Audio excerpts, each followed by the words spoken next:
What's up, dudes? Okay, I was having some problem with the audio. I think I fixed it. If you're catching this on the replay and there's no audio, fuck, because I'm about to be talking for, maybe an hour or so about this hero's journey shit. We have been talking about nonverbals and being caught in a validation loop and so on and so forth. I feel like I beat that shit to fucking death the last few meetings.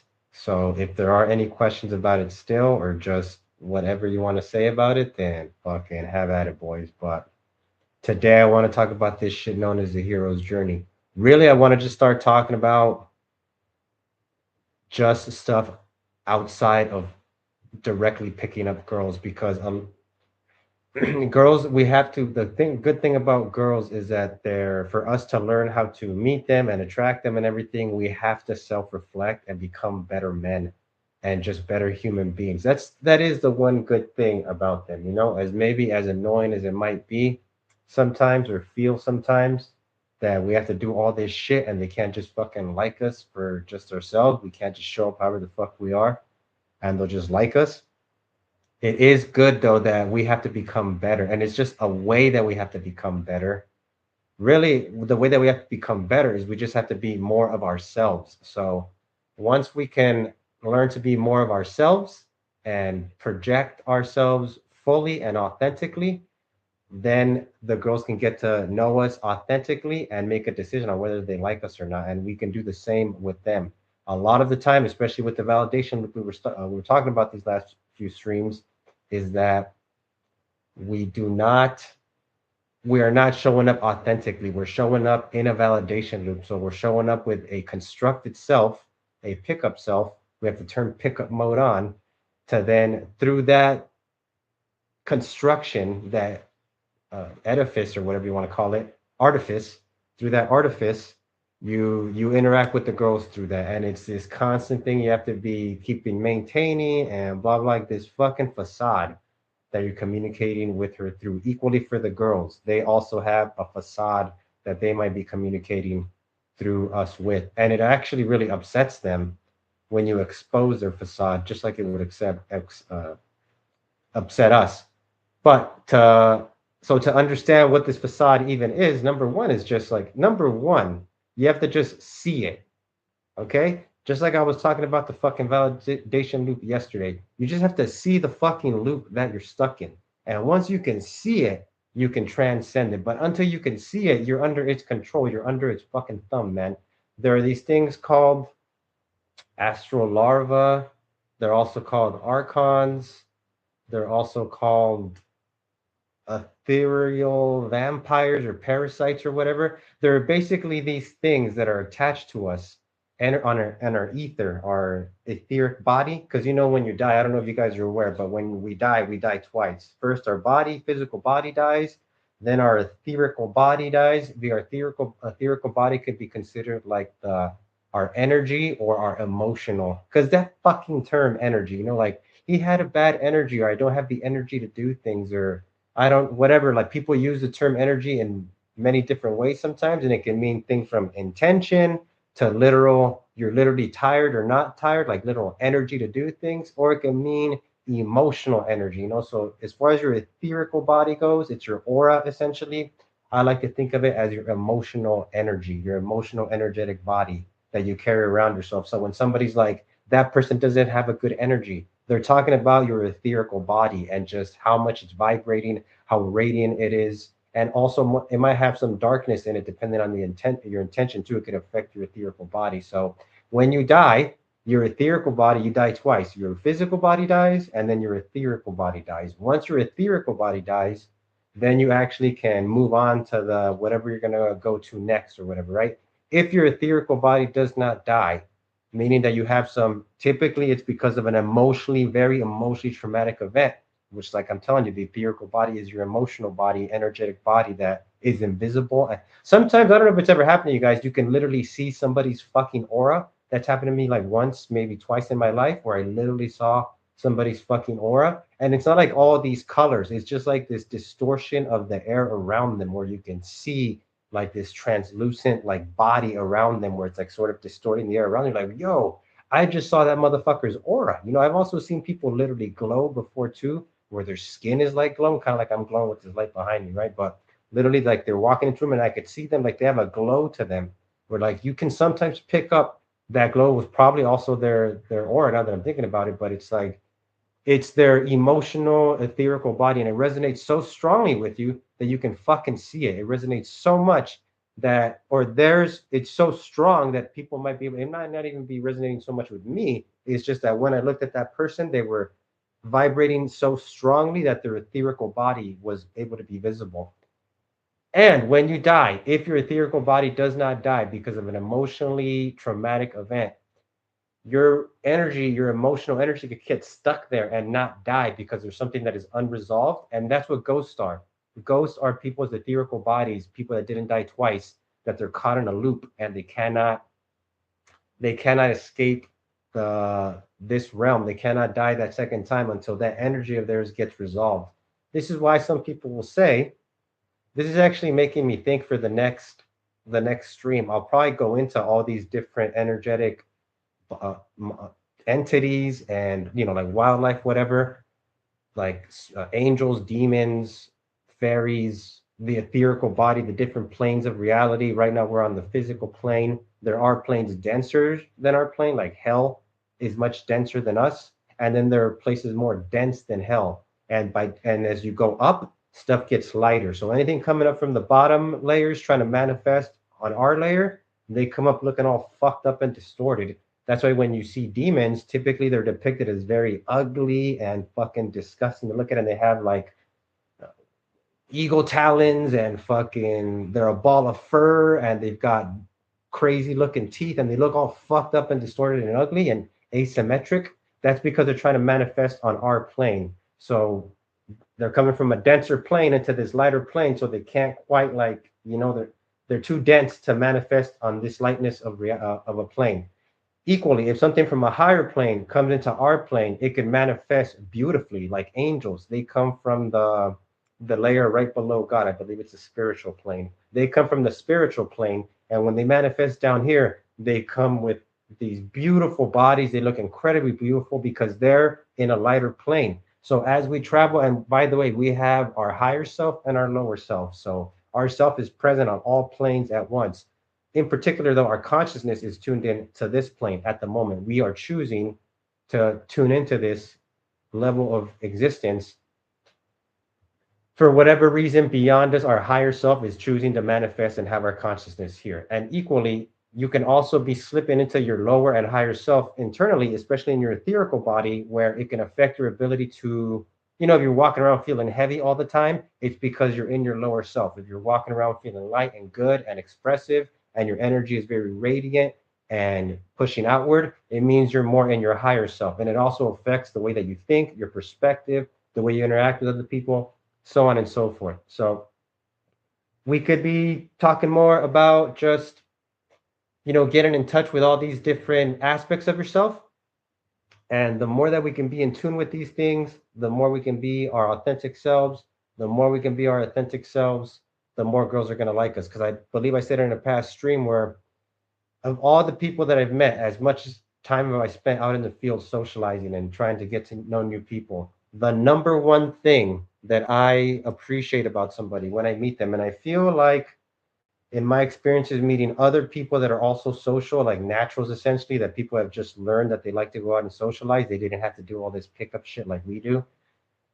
I've noticed that they appreciate the same thing, is somebody that's authentic. There's nothing like when you're interacting with somebody that's fully present and being fully authentic and not wrapped up in all these like constructed technicality, just like managing the situation. They're just fully themselves and they're fully integrated.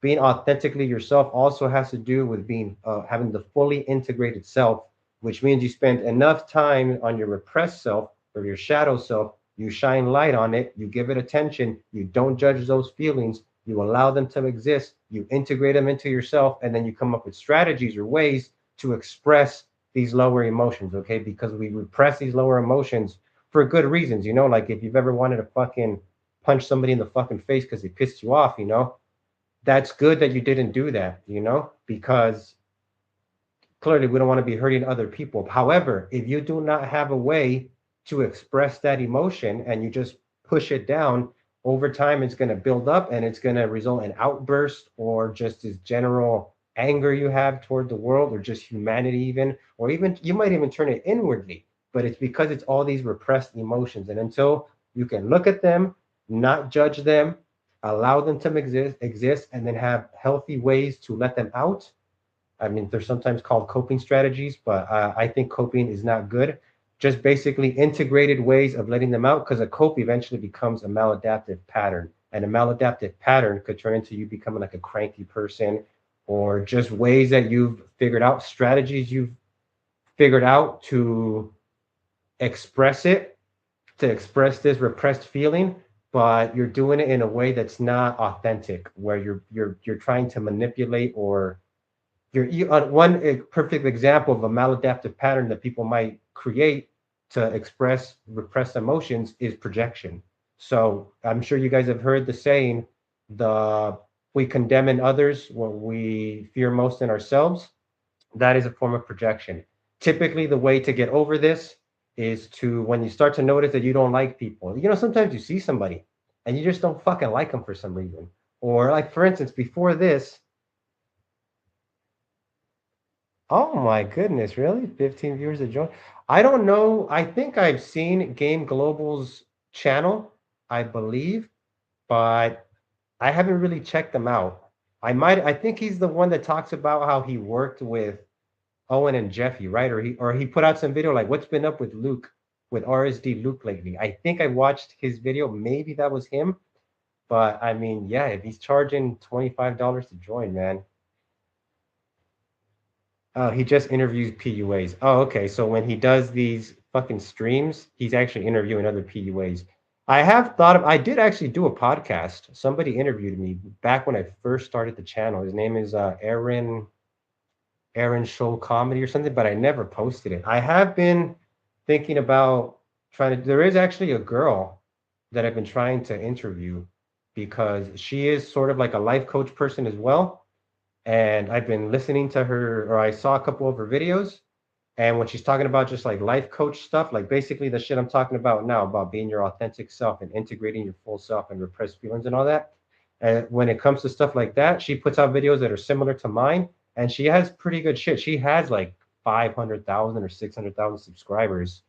Actually, let me pull up her channel real quick. And I messaged her the other day trying to be like, yo, let me get on a podcast with you and we can shoot the shit to see like if we feel the same way, or just what ideas come up, when we talk, because there's just this whole concept of co-creation, dudes, where whatever energy you're carrying around, you attract it to yourself. You create more of it. So think of it like this. Okay, yeah, this is her right here. I'll show you guys her channel real quick. So I've been trying to get a podcast with this fucking broad right here, and it's a chick. So it would be good to get this female perspective, Yeah, she has 514,000 subscribers, and she's from England. I've been having a bunch of synchronicities with people from England, or just like England in general. Like I'm getting called to go to England.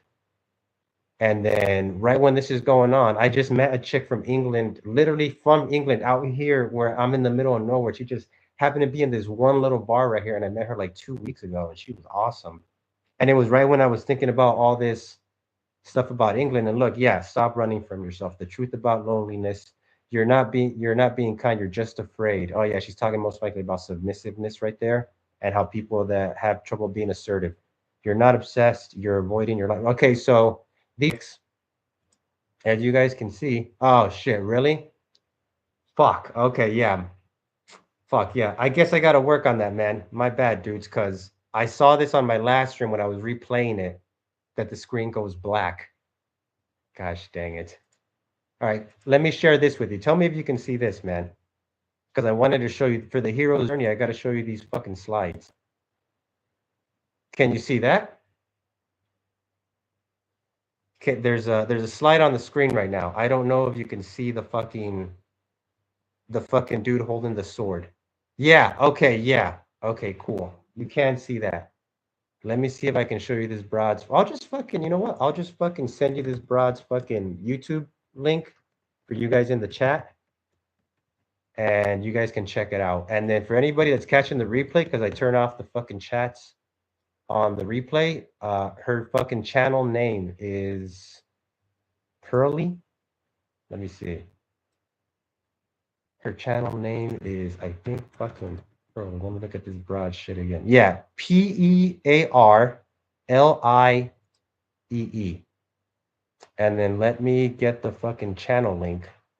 I don't even know how to even fucking get it, bros. I fucking suck at YouTube shit. Okay, yeah, here it is. I'll put this in the chat so you guys can check it out. But all right, that's Pearly. This is the chick I'm trying to fucking do a podcast with for the channel. I'll definitely live stream it if we do the podcast with her. But I don't know. She's got, like I said, she's got 600 fucking thousand subscribers or 500,000 subscribers. So I don't know if she's gonna like. I don't know how to contact her. I don't have her email. I don't know if she'll be down. You know. But only for 1 minute. Okay, so it goes green for a minute and then it pops up. Okay. Okay. Yeah, I don't know why it's doing that, dude. I'm definitely gonna have to eventually hire like a fucking tech guy, or it's gonna be just something else that I need to learn. But okay, anyway. So like I was talking about, there's the whole integrated and repressed self and the authentic self, and it's important, at least for pickup purposes, really just fucking pick up stuff in general. That's just an extension of who the fuck we are. Okay. So whoever the fuck we are is going to come out in our pickup. So if we're operating through the world, like goes back to the validation loops, right? So like if you're caught up in this like fake self where you learn, it goes back to when you're a kid, guys. So like when you were a kid, this is why the hero's journey, you'll see the fucking analogies here in the story. I'll go into it in a little bit, but when you're a kid, okay, you're born. All right. Well, you know what? Let me just start telling the fucking story. So the name of this story is called Origin of a True King. I use this during my life coaching, during the beginning of my mentorship with them, to help them understand understand their journey better. Because a lot of the people that I'm coaching, they're younger dudes, you know, they're like 20, they're like, some of them are like 12, you know. So it's like I teach 12 to 25-year-olds, or I coach 12 to 25-year-olds. So a lot of time I got to be like, let me establish what you're going through right now, because you're in the process of becoming a man, right? So this is your hero's journey, your journey of becoming a fucking man, or even just becoming an adult, you know, if you don't want to gender it. But as you're going through this journey of becoming an adult, this is a good analogy that I used to get them to start viewing themselves from becoming self-aware of their journey. And the more self-awareness they have of what they're going through, the more they can examine it and recognize it, shine light on it, be present with it without judgment, and eventually allow whatever comes up to come up, and they can address these different things. Because if you don't address them, they become repressed aspects of yourself, and these repressed aspects of ourselves, we come up with strategies to either to let them out somehow or to repress them somehow, and then eventually we end up with outburst. When if somebody goes into like you, if you ever randomly just blow up about stuff, or if you randomly just starts to feel really lonely and you get overwhelmed with emotion and shit like that, it's your repressed self. It has to come out somewhere eventually, you know, and it comes out in these outbursts, whether they be violent ones or self-deprecating ones or whatever it is, you know. And it's because it's your true self, your repressed self, trying to burst out. So at the beginning of this is called Origin of a True King, this fucking story. So to start out, we have the young knight here, okay? The young knight obviously represents you, right? The young knight is considered the bravest knight in this entire town. It's called the Village of Comfort. In the Village of Comfort, there is this young knight. He is the most celebrated knight in the whole village. He is celebrated for his bravery. He wins all the knightly competitions, and the town of Comfort celebrates bravery. It's their top value that they revere, and he wins all the knightly competitions, so he's the most celebrated person in the town. However, he's winning nightly competitions, but he's not actually doing anything nightly. So he's celebrated for bravery, but he isn't actually brave. But he doesn't fucking know any better because he's a fucking stupid kid. You know, he doesn't know shit yet. He doesn't know anything about the world. But in his mind, he's like, oh, I'm brave. So what does this mean? This means that he's built up a self-image around being brave, and he's getting constant reinforcement by his environment that he is a brave person and getting rewards.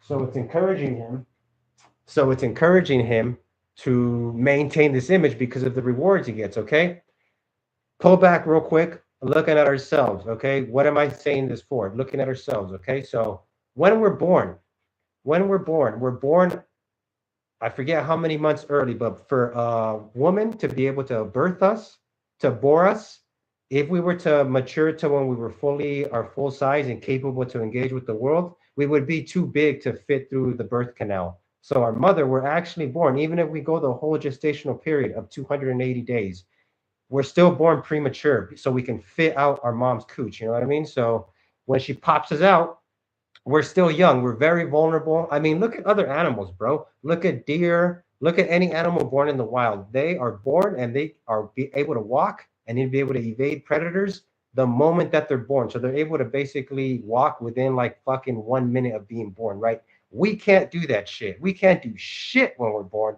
We're technically still like a fetus in a sense because we're still very dependent on our mother. Yes, they clip the umbilical cord or whatever, but I mean, if our mother were just to leave us out in the wild to fend for ourselves, we wouldn't even be able to walk. We wouldn't be able to feed ourselves. We don't have teeth.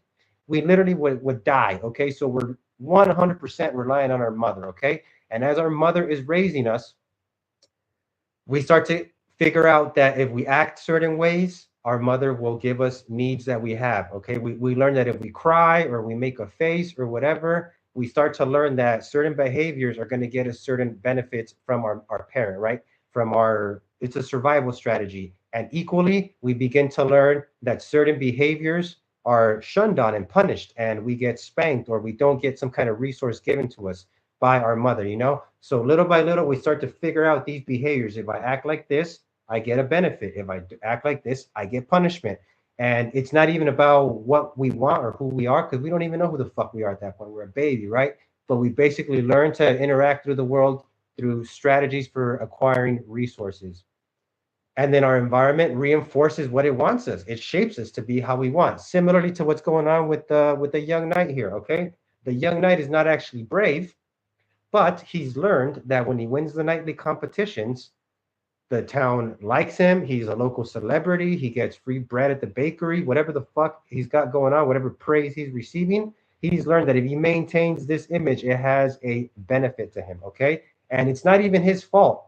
It's not even his fault. So going back to the constructed self, the pickup self, whatever, it's not even anybody's fault that you developed this because we don't know any better because our environment is reinforcing these behaviors. This is why I've been saying before that even on the societal level, people are caught in validation loops where we've learned that if we act certain ways, society will give us approval. You guys will see that in each of the life stages, what's shaping us is people's approval. So if we get approval, we we we are able to successfully graduate from that life stage when we receive certain approval from our survivor. They're called the psychosocial stages of development. So literally in the name, social, psychosocial. Our psyche develops based on social cues we receive from our environment. And when we get the approval that we need, that gives us reinforcement.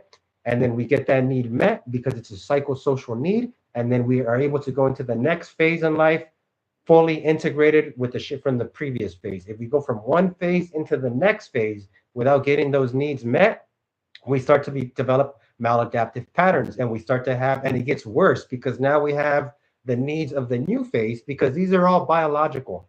Like as you age, you enter into these stages automatically, whether you fucking accomplish the shit in the fucking last stage or not. These things are going to get triggered in different phases. For instance, the baby one, right? The baby, the very first phase when we're a baby, that's the, I believe, the trust and mistrust phase. So in that phase, we learn to trust our environment because as babies, clearly, we're put into this new world. It's harsh, it's scary, and we have to learn to trust it and everything. So if our mother does a good job of telling us that she loves us and being with us when we need her and blah, blah, blah, blah, blah, we begin to develop trust in the environment. And only our mother, by the way, only our mother in the very first phase can really help us achieve what we need to in this phase. Our dad is still there, other family is still there. That's great, but the mother is the one that has the real power in this sense. You see, the moms are.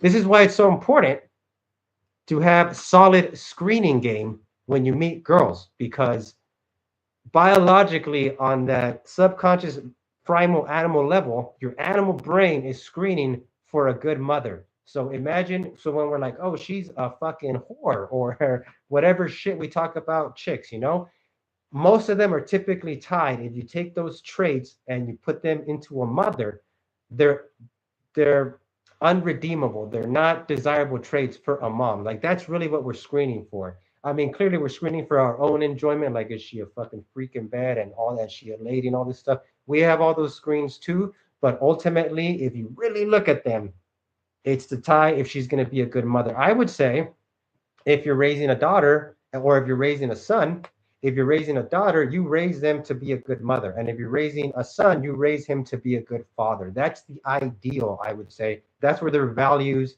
should come from. And that's, at least for me, the values that I look at when I'm looking at examining or screening a girl or her character, if I think she's a long term prospect or not. I look if she would have good motherly qualities. I'm in touch with this, okay? And this is all because in the first phase in life, when you know she has her babies or whatever, then we need to make sure that she's going to raise the kid right and he's going to be able to trust the world. If you do not develop trust in that first phase, you end up developing mistrust. So each phase has names, right? The first phase is the trust mistrust phase. Mistrust is what you start with, and you have to develop trust. This isn't to say that mistrust is bad either, because again, it's learning to trust your environment, but that doesn't mean that we want to trust every environment that we're ever in. We want to have a healthy sense of when to mistrust and when to trust. We start with mistrust. Ideally, we develop trust, but this isn't to ignore mistrust. We have to have a healthy balance of both. And if our mother creates a good environment for us, she is gives us safety and all this shit, then we'll learn what's things we mistrust and things we trust in an environment. If we do not develop trust during this first phase, we end up being scared of shit. We end up developing all these weird patterns where we can't just be chill. You know, we have no chill mode because we never learned to trust the world. We have hate for authority figures because our mother let us down. So now we don't trust authority figures and we just don't, you know, you become more rebellious, so on and so forth. So you see the importance of this very first phase. However, whatever strategies we end up learning to get stuff we need from our mother and to not get punishment from her, they're kind of sneaky and manipulative, you could say. And then we end up learning that our frame of communication with our authority figures, with our mother and our father, is through this constructed mode of getting needs met. I hope you guys are seeing how this is connecting to when you're caught in a fucking validation loop, where you learn, going back to the strategy you learned with your mother, where you learn, like, if I act certain ways, I get certain things that I want. Like in the validation loop, I get validation from the girl, and I know if I act these other ways, I'm going to get punished. I'm going to make sure to not do those. Not only do we learn to not do those, we also learn to condemn others for having those behaviors, which I'm guilty of it myself, honestly. But it's like we know that these things that are undesirable that'll get us punished, when we see other people doing it, we talk shit about them to signal to the others around us that we know not to do that, that they're bad, and then we're part of the group of where everybody receives validation. We're like, look at that guy. That guy doesn't deserve, or that girl doesn't deserve validation. They deserve judgment, and I'm in the in group, so I can point this out, and that just signals to everybody else that I know what's up. This is where, if you ever have a strong sense to want to condemn a behavior in somebody else, I mean, don't get me wrong. Sometimes they're valid. Sometimes it's like you don't want to see people being violent.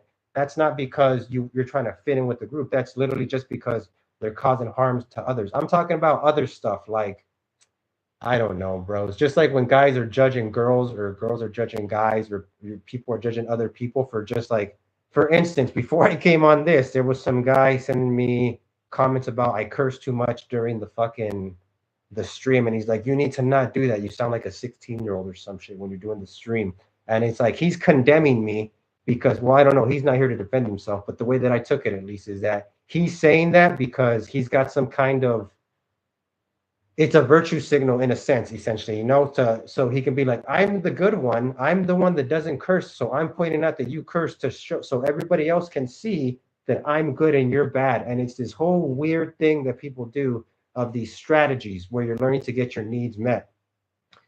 Now, people that have these strategies, I do not judge them. Just like going back to the story, like the fucking young knight here, right? The environment is reinforcing these behaviors. So when you were young and you were developing trust, you learned how to act because your mother gave you reinforcement or encouragement or praise or gave you access to some resource, food or love or whatever, because you acted how she wanted you to. And you learn over time to start acting like this, and you get caught up in like, this is who you are and this is what you believe and this is how you operate with the fucking world or whatever. So the young knight here, he is the brave young knight, even though he's really not brave, but he doesn't know any better. And the town current constantly is giving him approval and reinforcement that this is good, that he acts like this. The town celebrates his trait of bravery, and he has just learned that as long as people think he's brave, he will get certain benefits, right? So now he covets this image of himself because of he knows that the benefits that it gets him. Connecting back to pickup, which by the way, okay, before I go back, let's continue with the story. You're gonna see. Next slide. Okay, so right now we're in Act 1 of the story. So even when we're talking about the hero's journey in general, okay, the hero's journey is part of a 3-act structure, which is the typical arc that most stories follow. In the beginning of any story, we're in Act 1 right now, by the way. This is broken down into 9 slides, 3 slides per act of the story, into the 9 plot points, but I won't get into the plot points. But in the first act is known as the, I think it's called the setup. It's called the setup. And in the setup, in the very first slide, let me go back to the very first slide. When any fucking story starts, whether you watch a fucking movie or fucking whatever, we start the story and the conditions are set for where the main character, the protagonist, what the conditions that he exists in are. And we're trying to get a sense because in Act 1, by the end of Act 1, we're supposed to, as the audience, pick up on what the hero's flaw is, okay? Because throughout any 3-act structure, the arc that we're following the character transformation of the hero. And we want to pay attention to, in Act 1, what the fucking flaw even is. The thing is, the hero is not going to know what his flaw is until Act 2. That's when he discovers what's wrong. Our job in Act 1, and if you're the storyteller, if you're a good storyteller, the job of Act 1, the purpose is for the audience to become aware of what the hero's flaw is, even though he's not aware of it. And we're going to see during the act how him not being aware of this flaw is going to create a problem for him that is eventually, or a conflict for him that he's eventually going to have to be able to overcome. So in this very first slide, we see that the conditions that he's in, and again, going back to this flaw that he has developed, just like if you're caught in a validation loop or whatever flaws about yourself, maybe you're not expressing yourself authentically in the world. If you've developed that flaw, it's not your fault. It's not your fault. It's kind of great because you're not a victim either, but it's kind of great because it takes the judgment off it that you're like this. It's not bad. It's not good. It's just a result. It's not your fault. It's not anybody's fault that you've developed this flaw because your environment has taught you if you act this way, you get rewards. So it's reinforced in you to keep acting this way. And it's a result of the reinforcements you're getting from your environment, especially when you're a little kid and you're not as self-aware. You basically just become a stimulus responder, you know? So the flaw, whatever flaw the hero has, it's not their fault, okay? But we're trying to pick up on what it is and how it's affecting their behavior. And really, the first and second acts are their whole process of how they even become aware of the flaw. That's like, oh, that's interesting. Like, that's where the tension in the fucking story is, okay? I mean, start thinking about how this applies to your own lives, okay? Because in your lives, there is some flaw, especially if you're caught in a validation loop, right? Or whatever it is that you're working on yourself. You can't be as authentic as you want. Maybe you have problems with asserting boundaries. Maybe you have problems with just knowing what the fuck your purpose is in life. Whatever the fuck it is, you know what I mean? Most likely that is a byproduct of a deeper internal flaw that you have where you're being driven by your environment. You'll see as the story progresses, this is a very important thing, a very specific way that I constructed this story, where it's like how the hero, the young knight, is interacting with his environment. His relationship to his environment is going to change in each act, okay? In Act 1, I hope you guys can see his environment is influencing him, and it's causing him to be the way that he is.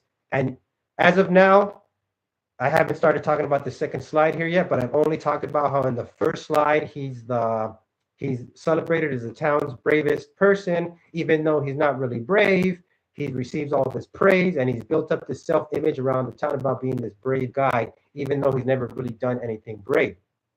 So right there, you can see that his environment is influencing him to keep wanting to maintain that self-image, but he hasn't suffered any consequences from it yet, because I hope you guys are picking up on that's his flaw. His flaw is that he is wrapped up in self-image. He's wrapped up in the constructed self. He believes that he's brave. He believes that he's brave, even though he has no reinforcing or reference experiences to back it up. But he doesn't know. He's ignorant, essentially, right? Right now, essentially, he's ignorant. So we're going to see as the story progresses, especially here in the first and second acts, how he begins to become aware of this, what consequences he suffers as a result of this. And then as we get into the third act, how he overcomes it and completes his arc. And ideally, this can connect back to you guys, and you can start looking at yourself and being like, okay, what am I discontent about in life? You know, where is it coming from? What is it connected to? What in response in my environment? How did my environment creating that? Because like I'm saying, in the beginning, whatever subconscious flaws you've developed, it's not your fault. It's just a byproduct of the environment that you're in, and it's strategies that you've learned to either repress things that will get you punishment so you don't want to show them to the world, or to act certain ways so you can get certain things from the world. But it's not really yourself. You see, it's a constructed self that you're operating through the world with. Eventually, this is going to blow up in your face. Now, this is what's going to happen here in the second slide. You can see here in the second slide that we've got the young knight here, and he's talking with this guy is the traveler. So a traveler comes into town. The young knight, brave in the town, knightly competitions, everybody loves him. That's the starting conditions. Now here comes the thing that's going to disrupt this, the rising action that's going to disrupt what's going on in the story. Okay, it's going to expose the hero's flaw now. So the young knight, one day, a traveler comes into town. The traveler comes into town. So you see specific thing about the traveler, guys. It's a foreign agent. So there are certain conditions that we exist in. Then a foreign agent comes into our current conditions and disrupt what we believe to be true about our world or about ourselves and how we interact with the world. You can really look at his transformation as an identity transformation, okay? Like how our identity, there are certain things we've developed and come to believe about ourselves and the world, and the only thing that's really going to get it to change is a foreign agent that's going to enter into it and make us aware and test our identity to see if it's legit or not. You know, is it fake or is it our authentic selves? So foreign agent comes into town. A traveler comes into town with news that the princess has been kidnapped by a dragon that nobody ever thought existed. They had rumblings about it, maybe that it was there, but they didn't believe it was true. They didn't know if it was true. It had been a myth for many centuries, and the dragon has surfaced, and the beloved princess, loved by all the land, was kidnapped by this dragon. So clearly, when the traveler announces this, the entire village is like lets out a gasp, like, oh my God. Well, number one, the whole village is looking because they're like, who the fuck is this guy? We've never seen this guy before. So everybody's looking at him, and he makes an announcement, and he's like, the beloved princess has been kidnapped by the dragon. The dragon is real. It exists. Now, quick metaphor check. The dragon represents your biggest fear that you have, okay? The biggest, darkest fear that you have about yourself. I'm calling it a myth because it's something that within ourselves, we haven't really admitted is a problem. It's something that we feel is there. We have a sense of it that's there, but we haven't taken the time to really acknowledge that it really exists. It's basically how we're lying to ourselves, okay? So this dragon has kidnapped the beloved princess. The beloved princess is a metaphor for the thing about ourselves that we live for, an external object beyond ourselves that we love and makes us feel good. So this repressed feeling, this dragon, this monster has kidnapped, has taken away our ability to interact with this thing that we love and live for because it's getting in the way. Well, you'll see more as we go through the story, but basically it's like it exists. This monster that we fear, it exists, and it's starting to affect our external reality now, and it's stealing away our beloved princess or the things that are beloved to us in our life that we want access to, maybe that we have access to. We can't be fully with them because it's being kidnapped from us, from our authentic selves by the dragon, by the monster, okay? So the monster, the dragon, has kidnapped the beloved princess. The traveler comes and tells the whole town this, and the town lets out a gasp. The traveler's like, yeah, I've come here for help. I need help, somebody to go save and rescue the princess. So what does the town do? The town knows that their bravest person in the town is the fucking young knight. So the town is all like, take him. He's the bravest one in the town. He'll do it. He'll save us, you know? And the boy is just like, unbeknownst to him, what the fuck is even going on? The boy is like, everybody's looking at him now. So what does this mean? What does this mean? This means that there is a life event that is happening that is going to challenge his identity. So the traveler's like, oh, okay, he's the fucking brave one. He's like, yo. And as you can see here in the slide, he's got his map out and he's giving fucking the boy the down low on what the fuck is going on. Like, here's where the dragon is. Here's all the information that I have, blah, blah, blah. And you can see that everybody in the background is watching, you know? The whole town is on the boy. Remember I said in slide 1 that him being the bravest in the town gets him a lot of perks in town. He's a local celebrity. Everybody likes him. He's revered, blah, blah, blah. So at his level, you can see it on his face, guys. He has a look of like confusion, uncertainty, worry. He's definitely not locked into his strongest self right here. The reason that he has this look on his face is because his identity, his reality, his sense of reality is being challenged. And he's thinking about his self-image. What's going through his mind in this slide, he's like, everybody's looking at me. I'm the brave one. I'm supposed to, I guess, save the princess. I don't know what to do. And he's starting to get these crumbs, this crumb trail that he can follow where indications that something is off. He's supposed to feel brave right now, but he's not locked into, he's like, I don't know, I feel uncertain. Really what's going on? We start to notice this as the audience, right? What's going on is that he's scared. He's actually scared, but he doesn't want to admit it to himself because he has this false, fake way that he interacts with reality where he can't allow himself to think that he's scared in any way or a coward in any way, because that would threaten his self-image of the brave guy in town. And he doesn't want that threatened because it's how he gets access to, you know, celebrity and perks or whatever. He gets a bunch of rewards for it. So anyway, this is going on. The traveler is giving him the down low, and the crowd is watching. And then the greatest rival of the night, the guy that always comes in second, who is much older than him, but always loses to him, sees the boy's face. And the older guy has always known. He's always been the guy in the town that tries to talk him down and be like, he's not really brave. He's the guy that basically has a sense that this dude is wrapped up in his own bullshit. And he sees this moment. He sees the boy with his fucking face all worried like that, and he bellows out a cry yelling, coward, putting him on blast, okay? Putting the boy on blast. So as the boy is worried and he's absorbing all this shit right from the traveler, he doesn't know what to feel. He's concerned. He's like confused about what he's feeling. His identity is being challenged. He hears the guy yell out coward, and he immediately, without thinking, he responds. He's like, he feels that threat to his identity. He responds to the traveler, cuts him off mid-sentence, and he's like, I'll do it. I will go and save the princess. And the whole town lets out a cheer, and they, you know, the crowd disperses in celebration and joy. They're like, he's going to save her. Yes, yes, yes, yes, yes. Now, I would ask you to examine us as the audience, right? What happened there? Why did he automatically just say, I will go and do it? Even though he's clearly concerned, even though the traveler's not finished telling him what the fuck the deals are, how to figure out. He's not even asking the traveler for information about how he can actually do it. He's literally just wrapped up in his own process and emotions and in resistance, really, that he's fucked up. He's not actually brave, that he's actually got an emptiness there, and it's all bullshit, right? He's wrapped up in that and trying to resist that.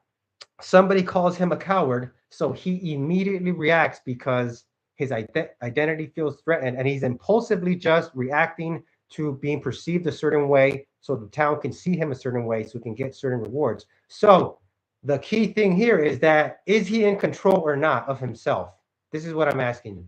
Are his behaviors of somebody that's in control or somebody that is being controlled? Okay?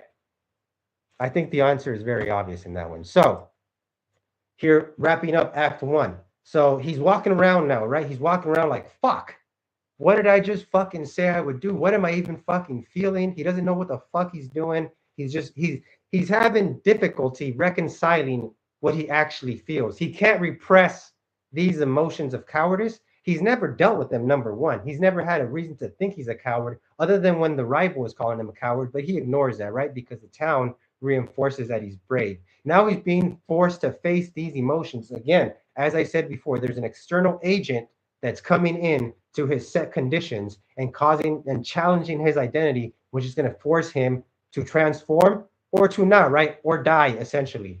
Connecting this back to pickup and just your journey of becoming your authentic self or your journey of becoming a man. Really, the whole journey of becoming a man, guys, is just in society nowadays, we don't have rites of passage anymore. So, because we don't have rites of passage, there's no moment where we folk take a time to be like, I'm a man now. I must stop thinking like a boy and I must pick up my man ways of thinking. And even we don't even take time to observe what does it even mean to think like a man versus like to think like a boy. You're noticing that I've called him the boy many times throughout this story. I've called him the young knight, not the knight. I'm making many references to his youth or his boyish ways because he's still a boy. He's exhibiting behavioral patterns of a boy, thinking patterns of a boy. He's a boy fully still. So pay attention to how he's acting because it's going to basically reveal. I constructed the story in this way to highlight boyish thinking and boyish ways. So he reacts to the guy calling him a coward and he volunteers. And now he's in this here on the third slide. He's walking around the town not too later after this happened that he said he would go, and he's having trouble processing his emotions. What he's really having trouble with is taking accountability for what he's feeling and having an honest look at himself because he doesn't want to admit to himself what we as the audience know by his last thing he just did where he blurted out, I'll go in response to being called a coward, which is he doesn't want to admit to himself that he's a coward or scared in any way because it threatens his self-image. He's operating via self-image right now, not via the actual self right now. This is the false constructed self of his that is under threat. Connecting back to pickup, all this shit you need for validation or this constant reinforcement from girls that you're a great guy or like other guys in the community telling you you're doing the right thing or to watch other people performing pickup correctly. You need constant reassurance of what it is that you have to be, this self-image, this constructed self that you're trying to construct.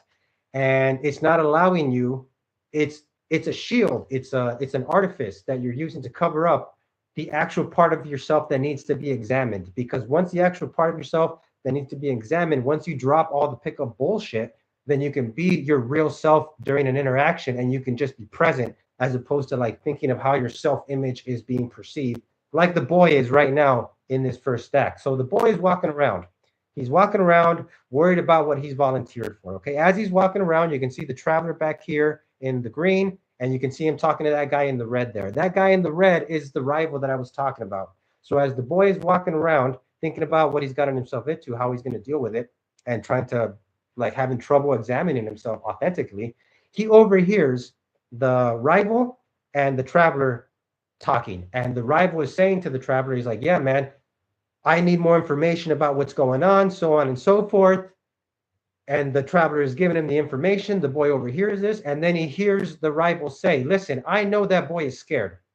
That boy is terrified. He's not actually as brave as he thinks he is. I'm gonna go have to save the princess myself. But there's a storm brewing. I don't know if you guys can see in the background behind the boy's head here. It's an overcast sky that day. And he starts telling the traveler, the rival to the traveler, he starts telling him, like, listen, there's a fucking huge storm coming. It's the end of winter. So once this storm passes, it's the worst storm all year. Once it passes by, we consider that the beginning of spring. It's the last nasty weather we have for months following it. So once this storm passes, I will go out and I'll save the princess. I'm the best shot at saving her. And they're talking whatever, blah, blah, blah. The boy hears this. The boy hears this. Now, of course, what is he hearing? Is he hearing the actual constructive, real criticism there that he's actually scared and he's going to actually admit to himself, like, you know what? I am scared. He's right. No, because he's in self-image preservation mode. He's like, fuck that guy. I'm not going to let him fucking say that about me. And then number two, I'm going to get a lead on him because I don't want him to get out there before me because I need to go save the princess so people won't think that I'm a coward. So I need to go. So in that moment, without making plans or anything, the boy's like, I need to fucking leave right now and get ahead of this guy. And he makes another impulsive decision and steps out with no equipment, no plan, out into the wilderness. And he leaves the village of comfort for the first time in his fucking life as the first drops of the storm begin to drop on his head. Okay, end of Act One. As I've said, Act One in the journey, and of course for your journey as well, ideally you're using this story as an analogy to examine yourself, is we become aware of what his flaw is, okay? And we become aware of what the boy's flaw is based on a disruption in his normal conditions, an external agent that has come in and shown a light on what is wrong with him. Okay, that it's challenged that aspect of his identity, basically, right? And again, it's not his fault. Remember, it's not his fault. He has just been bred to be this way. He's been groomed this way by his environment. So it's not his fault, but the flaw is still there and needs to be taken care of. And this external agent has come in and shown a light on it, and he's starting to notice how he's resisting it too. Because in the beginning, we will resist this flaw. We will not want to admit to ourselves that there's something wrong. We're going to try what the boy is doing. What we're going to try to backwards rationalize why the way that we are is okay, rather than actually be like, no, there's something wrong. I need to change, you know? So he's still in this shit, okay? On to Act Two now. So in Act Two, the boy has gone out into the wilderness now, right? That's very metaphorical there that he's leaving the village of comfort. Everything is very intentional, the way that everything is named in this, by the way, okay? So he leaves the village of comfort for the first time in his life because of an external agent, the traveler that has come in. And there's the princess that needs to be saved, and to preserve his self-image, he needs to go and leave now before the rival fucking gets out before him. So he's stepping out into the wilderness, away from the village of comfort. It's super important now that he has to deal with how he feels outside of the reinforcement of his condition. So in the village, even if he was a coward, even if he really had a sense of that, the village is going to reinforce to him that he's not a coward, that he's actually brave. And then when he wins those competitions that are constructed competitions, they're not actual tests of bravery, that further reinforces that he's brave to himself. And then the praise from the village further reinforces that. And he never really has to examine himself. He never really has to do that because he keeps getting this reinforcement from his environment that to continue being the way that he is and that nothing else is afoot. So now he leaves. He's out in the storm and he has no support of the village around him now, and he's basically left by himself. If you guys ever have read The Way of the Superior Man by David Data, he says in The Way of the Superior Man that for you to become a man, there's the cave period where you have to go and pull out of society and be with yourself and examine yourself honestly without whatever fucking societal influences are on you. You know, like just take a time to go in your cave, in your man cave, and examine yourself and really see what it is about yourself that you need to change. What is keeping you in boy thinking? Okay, in Act One, the setup. Act Two, that we're entering now, is called the Crucible. They also call it the Confrontation. I'll speak about that in a second. But in Act One, you can see how the boy is still a boy because he is not in charge of his environment.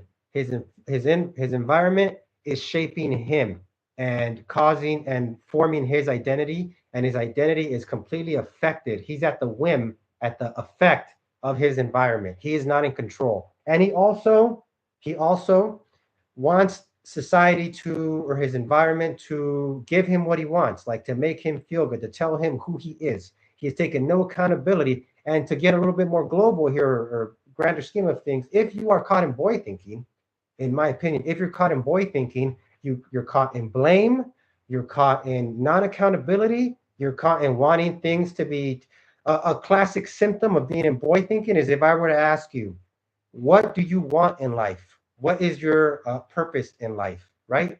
And you were like, oh, my purpose in life is whatever it is, you know, whatever it is. Most likely, if you're in boy thinking, your ideal is something that's already handled for you and is just given to you, and that's it. You've achieved your purpose. Your purpose is around some kind of material good or some kind of status or something you want to achieve. And once you achieve these things, like your outlook is basically you're trying to find the secret or discover the one thing that's going to change your whole life and you can forget about it and just be happy now, you know? Let me ask you this. If you had everything you wanted in life right now, everything, whatever desire, money, women, status, resources, you have everything that you wanted in life right now. What now? What would there be left for you to do?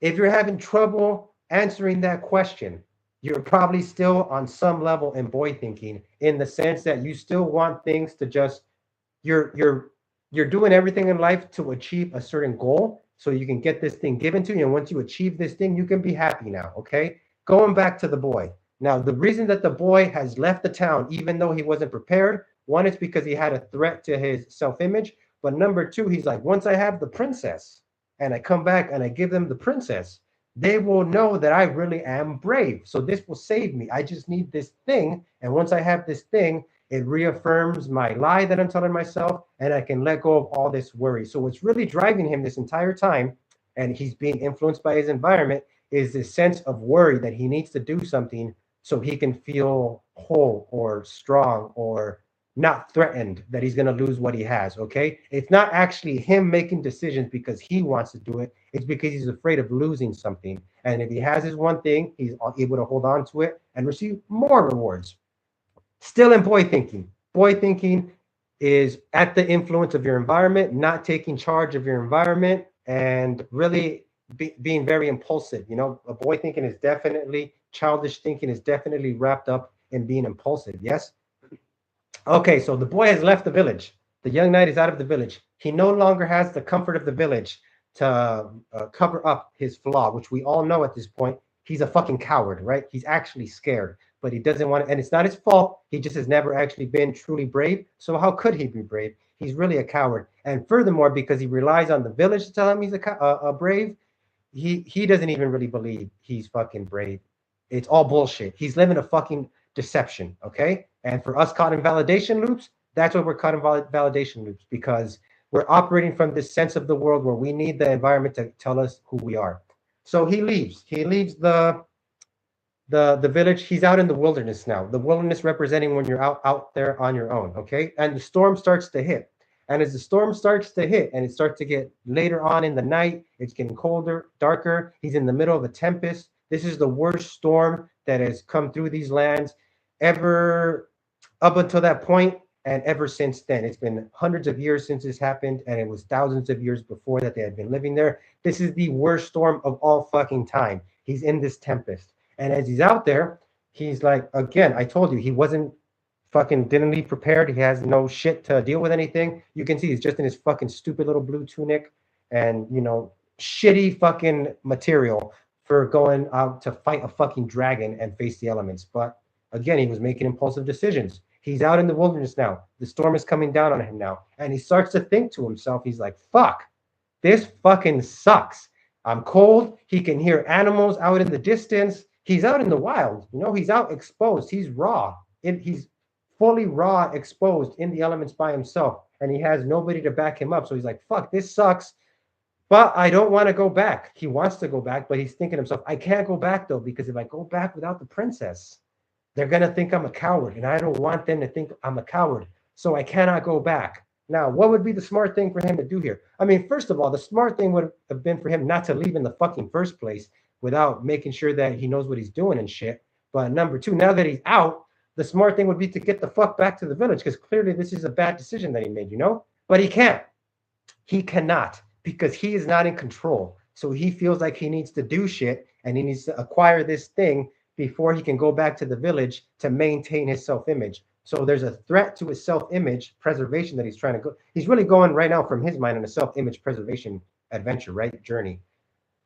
And as he's doing this, he's like, I can't go back because they'll think I'm a coward. So he's caught in this fucking weird spot where he doesn't want to go forward. It's scary. It's gonna kill him. And he also doesn't want to go back because he doesn't want people to think he's a coward. So you can see here that he's in resistance, okay? I'm telling you guys, at first when we start to become aware of what's wrong with us, we're going to resist it, and we're going to try to backwards rationalize why being that way is okay, okay? So as the boy is going through this shit of wanting to go back, now wanting to go back, blah blah blah, the storm is getting worse and worse.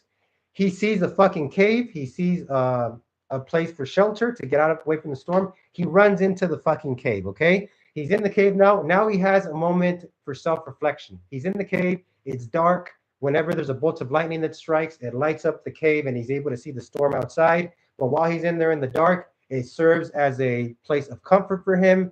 He can begin to like gather his thoughts, and he's like, man, what am I gonna do? And then he'll see a flash of lightning, and he'll see the storm back, and then he's like, fuck, the storm is back out there. And it'll be a self-conscious moment that he doesn't want to go face that fucking storm, right? So the cave is now becoming a metaphor for a place where he resists, his little place of resistance, his little safe space where he stays there in resistance and he stays away from the storm. And he's sitting there not knowing what to do in inaction. He's not taking any action one way or the other. He's not making a decision, and he's feeling like sorry for himself in this fucking cave, right? Eventually, though, he can only stay in this little cave, this little retreat of solace for so long because a bolt of lightning strikes outside the cave and a fire starts outside of the cave. And as the fire starts out of the cave, it begins to light up the cave. The boy starts to become exposed to the heat of the flames and fire of the storm that's coming after him in this little retreat that he's come into. It starts to suffocate him, filling up with smoke, and he's like, fuck, I can't stay in here any long. I must go out there and face the storm, or I can stay in here in the cave and retreat and fucking die, right? So again, he's forced again by his environment to face what he does not want to face. And the reason that he cannot face it, I hope you guys are picking up on this, is because he's scared and he's not admitting to himself that he's disengaging out of his own self-preservation needs. And now he's by himself. He doesn't have all this reinforcement. So he runs into the cave just out of protection, again, to just like be away from having to face any kind of real danger because his identity is getting challenged, right? Just like when you don't want to go pick up girls, just like when you don't want to do an approach, you are retreating into this little cave. And this little cave, you can even look at it as your pickup little materials, right? Where you're like, I need more pickup and I need time. And then you'll be out in the real world and maybe you won't approach that girl because maybe you'll make an excuse where you're like, I don't have enough pickup material, or I don't know what to say, or whatever excuse you give yourself to not do what you want. Eventually it's going to catch up to you. Eventually the storm is going to come in there and pull you out of the fucking cave, right? And it's a lot of it, you're in resistance. You're in at least if you're like me, you know, when I was going through this, you're in fucking resistance where like, you don't want to not approach because then you're a pussy, but then you don't want to approach because then you're afraid to get rejected or whatever. So you're caught in this in between and you're in this resistance where what you have to do is very easy. You just have to admit to yourself that you're scared. It's fine that you're scared. Do the approach anyway and just do what you want to do. Take right action as opposed to being caught in inaction like all this fucking pickup material. So, okay, the flames build up outside the motherfucking cave. And it's coming for him. The storm is not going to allow him to stay in retreat and stay in inaction. If he does, he'll die. As he comes out of the fucking cave, there's a pack of hungry wolves that, because remember I was telling you earlier, he can hear beasts out in the distance. Well, the fire has called the wolves, has gotten the wolves' attention. He runs out of the fucking cave of retreat and he runs right into these fucking wolves that are going to fucking eat him alive. Of course, the wolves represent society and just like that people are going to come and try to eat. Like, yes, the very elements of being out in the real world might be a little harsh and it might be difficult, but then there are literally going to be actual agents in the world that will come to eat your fucking soul because they will prey on your weakness. Okay, they will see that you're weak and they'll come and eat your fucking soul alive. So he runs out into this fucking pack of hungry wolves. And at this point, this is a huge point because at this point, the young knight finally admits to himself that he's fucking scared. He's like, fuck, this is too much. Like all these animals are trying to eat, these beasts are trying to kill me. I can't stay in the cave of inaction. The storm is getting worse and worse and worse. I'm not suited for this. I'd rather not die. It's gotten so bad to this point that he's going to literally die if he doesn't fucking admit to himself that he's scared. So he's like, fuck this. I'm scared. I'm running back to the fucking village, right? He's running back to the village. Unfortunately for the young knight, this storm is so strong and so hard and so fast that it's caused a flash flood. And that flash flood has created, you can see actually here, it started creating these flash streams. And his path back, as he's running away from the wolves, his path back to the village of comfort, back to comfort, has been blocked off. by a flash stream that has developed as a result of the flash storm. And he's looking at it. He runs up to it. He's like, holy fuck. I can't cross this. I'll drown if I get into the river. But then he's got the wolves behind him. So he's like looking at the stream. He knows the wolves are coming behind him. So now, and he's admitted to himself that he's scared, right? What is his first action that he does when he's scared is that he fucking runs. Like, he runs away from pain, essentially is what he's doing. And he's admitted to himself he's scared at least. That's the very first thing. But his initial reaction is he's going to try to run away from it and run to safety, run back to comfort, okay? He's stuck by the stream, though, because he's gotten to a point so far now that he's been trapped in by fucking his own circumstances that he's led himself to by lying to himself, by the deception that he's been living, okay? So he's in the situation. He's like, fuck, I can't get across the stream. He's like, I don't know what to do. So what do you think he's going to do? You think he's going to turn around and face the fucking wolves as fucking scared as he is and the fucking like running away from responsibilities of his identity?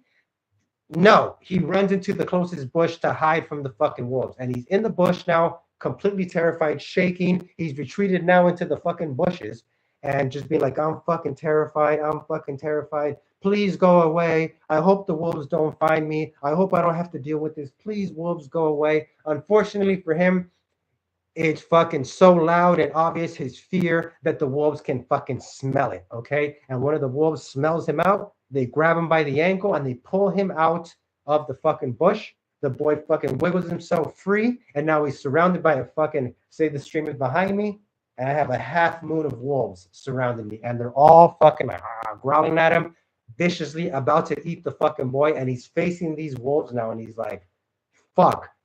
Pause. Okay, a very important thing that's going on here, okay?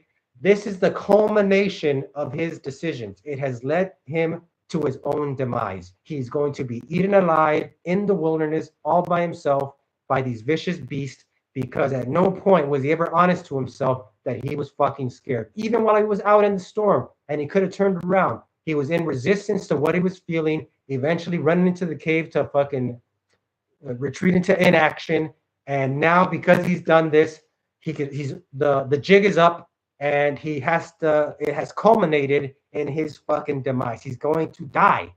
The boy is going to die because he has not fucking faced his fears and been in resistance and been living in self-preservation mode. And he no longer has the reinforcement and the support of the village to save him. So it's led to his own death, basically. He's about to die, okay? Looking at your own journey, okay? Fucking even just outside of pickup, period. Any fucking shit that you're lying to yourself about where you're not stepping up is going to result in a culmination of circumstances where it's going to lead to your own demise, okay? And you're going to, maybe, if you're in boy thinking, you're going to slip into behaviors where you blame other people, where you feel sorry for yourself, where you go into all kinds of emotions to just avoid being in the fucking fact that you fucked up. You've been impulsive. You've been making bad decisions. You've been being led by your self-image, preservation, so on and so forth. And it's going to lead to your fucking death, okay? If not literally, fucking emotionally, identity-wise, spiritually, you're fucking leading yourself to your own fucking demise until you deal with this shit.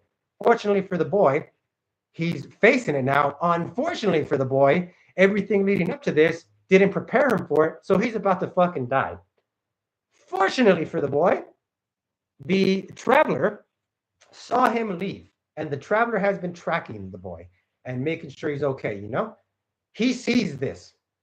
So as he sees this, the traveler exposes himself, reveals himself to be there, and jumps into the middle of the fucking circle. As he jumps into the middle of the circle, let me back up a little bit. You can see here that the traveler has a sword. He has his little fucking sack here. He's got his map and shit like that. Clearly, he's also much older, as you can see, but he is prepared. He is fucking prepared for fucking shit to go save this fucking princess bitch, right? So he is prepared. He jumps in, fucking has got his sword out. He's like, tells the boy, don't worry, boy, I'm here to save you. Let's face the wolves together, you know? So clearly the honorable thing to do, somebody that's not wrapped up in their own self-image and feeling sorry for themselves in fear and resistance, whatever, what are they going to do? They're going to be like, yeah, fuck yeah, this guy's got my back. I got his back. We're going to jump into this fucking battle together. So the fucking knight or the traveler says, let's go. And he fucking lunges at the wolves.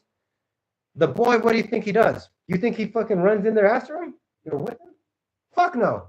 He fucking runs back into the bush because he's a fucking pussy, right? Because he still has not, he's still at the effect of his environment. He's still like, this sucks. I don't want to face the wolves. Okay, now he's admitted he's scared. He's not in resistance to the fear, but he's in resistance to the responsibility that fuck comes down on him now to handle that fear. So he runs away again, and the fucking traveler goes forward and fights the fucking wolf. So while he's in the bush, while he's in the fucking bush, the boy is fucking terrified, blah, blah, blah, blah. He can hear the howls, the cries, the whimpers, the screams, the slashes, violence. He can hear everything that's going on until he can hear fucking nothing. Okay? Until there is nothing except the sounds of the storms, the rain, the thunder, the wilderness, but no longer the battle going on between the man and the fucking wolves. So he's like, okay, what the fuck is going on? He hops out of the fucking bush to find, as you can see from the slide here, the traveler has been fucking hurt badly. Fortunately, he killed all the fucking wolves, but as you can see, he's not doing too well. He's about to fucking die, okay? The boy walks up, the young knight walks up to the traveler, he's like, oh no, man, are you okay, man? As you can see, he's fucking got tears streaming down his face. He's like, are you okay, man? Are you gonna make it? And the traveler's like, fuck no, man. I'm about to fucking die, dude. But listen, I knew that you were scared when you were left. I could see it on your face when I was telling you about the shit that you weren't ready. But I saw that you volunteered. I knew you were not ready. So I've been following you this whole time. I saw you left unprepared. I've been following you this whole time. So I stepped in to save you, okay? I'm going to die now, unfortunately. I'm telling you, I'm going to fucking die. It is up to you now to save the princess, boy. Even though you're scared, you need to know that only you can fucking save her. It is important that you save her because at one point, when I was at my lowest, she was very kind to me and she saved me. And I need to save her now in her lowest moment when she needs help. I unfortunately have only made it to this far. I am going to die. I am passing the responsibility on to you, boy. And he goes to hand the boy the sword. And as he's handing the boy trying to hand the boy the sword, the boy doesn't grab it because he's so wrapped up and that the guy is dying and shit that the guy dies and he drops the sword without the boy fucking grabbing it. And the boy fucking grabs him and he hugs him and shit. And he starts crying over his fucking dead body, like into his chest and shit. And in this image, the fade into the night. You know, we fade into the night and the boy falls asleep on top of this or next to this guy, you know? All right, cut. That's the end of Act fucking 2. We have one act to go. The name of Act 2 is called The Crucible. The reason it's called The Crucible is because there's going to be a change in how the environment interacts with the hero, which the hero is you in your journey, right? You are the hero in your fucking journey. As we saw in Act 1, the boy was being influenced by his environment. He was taking impulsive decisions to act certain ways out of response to maintain his image within the environment, okay? It also shaped him to even have the flaw that we identified as cowardice. It was shaped by the environment as well because it caused him to believe he was brave when he wasn't, okay? And it caused him to ignore that aspect of himself. So he breaks out of Act 1 and he goes into Act 2 where he's on his own now. He no longer has the village to reinforce this bullshit, this deception that he's learned to fucking accept as his real world and the way that he interacts with the world, right? In Act 2, now that the environment is no longer reinforcing this identity, this trait of himself that he's developed, this flaw, now it's challenging it. Now it's coming after him. Now the storm is coming, the wilderness is coming, and it's starting to fucking challenge his identity, okay? Like literally challenging his identity through, you know, death and threat of hurt and harm and shit. In the second act, when you're in your second act, okay, as you're going through your journey, whether it be pickup or whatever the fuck it is, you know, or maybe you've already gone through your journey and you're just reflecting on it now, you know. But whenever we were in this phase of our journey, as we're becoming men or as we're becoming men, it's when our identity is going to get challenged and our boyish ways of thinking are going to get challenged and they're not going to be good enough. And we're going to receive it on our end as distress and discomfort and pain and hurt. It's because our identity, our boyish identity is fucking being killed by the reality, the harshness of the real world, which is what the wilderness represents in this fucking act, okay? So in Act 2, the environment, as opposed to in Act 1, where it was reinforcing and shaping them, in Act 2, the environment is now challenging them. It is, in a sense, still influencing him because he's still in reaction to his environment, but now it's not supportive of him. Now it's challenging him and forcing him to change or die. key thing about here about the traveler, okay? In anybody's hero's journey, we typically have people that have gone through the journey and they're at the other side of it, and they're there to help us, okay? We're going to have people that come into our lives and help us and allow us to become aware of what is wrong and helping us and be examples for us more than anything, just like the traveler was for the boy. In particular for the boy, right? He's learning how to be brave because he's trying to become a knight. And the story of the name of the story is the origin of a true king. Clearly, he's going to become king, right? So as he's learning to become this, to become brave, he needed to see an example of bravery from the mentor, from the traveler, right? So again, why do we like pickup infield so much? Why do we need so much content, right? It's because yes, in one way it's a crutch, but in another way, it's also an example. We need an example of what it means to be an already accomplished for the boy, even though he wasn't asking him for it. He got a true display of bravery, of courage from the traveler, right? The traveler did not need to save him at all. And it was a completely selfless act out of kindness and all this and that. So he gave the boy an example of bravery. And then when the man dies, it brings the boy great fucking sadness because this true symbol of bravery, which is what he's trying to achieve, has now died in front of him and has now saved him, has now sacrificed himself so he can continue to live and continue his journey. So this is a very big moment in the story because now the boy must make a choice again. He's had a few opportunities here to be real with himself, and he keeps retreating. He keeps trying to run away. He tries to run back to the village. He's in resistance. He doesn't want to accept that his flaw is apparent. Now, by the end of the second act, his flaw, remember the end of the first act, we're aware of his flaw, but he's not. The end of the second act, he becomes aware of his flaw now. And it's at this point when he has the encounter with the wolves that he becomes aware of his flaw. And then he also receives an example of what it means to actually be brave from a real place as opposed to a self-image preservation place, which is the place that he was operating from, which he finally let go when it got too hard and his environment challenged him too harshly that he had to eventually let it go or die. And now he has received a true example of bravery. And let's see how it affects him, okay? In your own pickup journey, your own personal journey in life as you're becoming a man and letting go of your boyish thinking, if you're examining your own journey, period, it's good to become aware of what is the moment that you're going to actually be able to let go of your limitation that's not allowing you to be your true self and allow your true self out. All right. Your repressed self, that your constructed self might be running the show, but once you see it for what it is, now your goals are going to be the same, but they're going to come from a place not where you're doing it for self-image preservation or resource acquisition. You're going to do it because it is the thing, it is your calling. You're being called to do it. It is the right thing to do. It is who you are. While you're doing the same actions, they're coming from a different place. One is the constructed fake self, and one is the authentic self. So the boy here is learning to get in touch with his authentic self after seeing an authentic display of fucking bravery. So the next day, on to Act 3.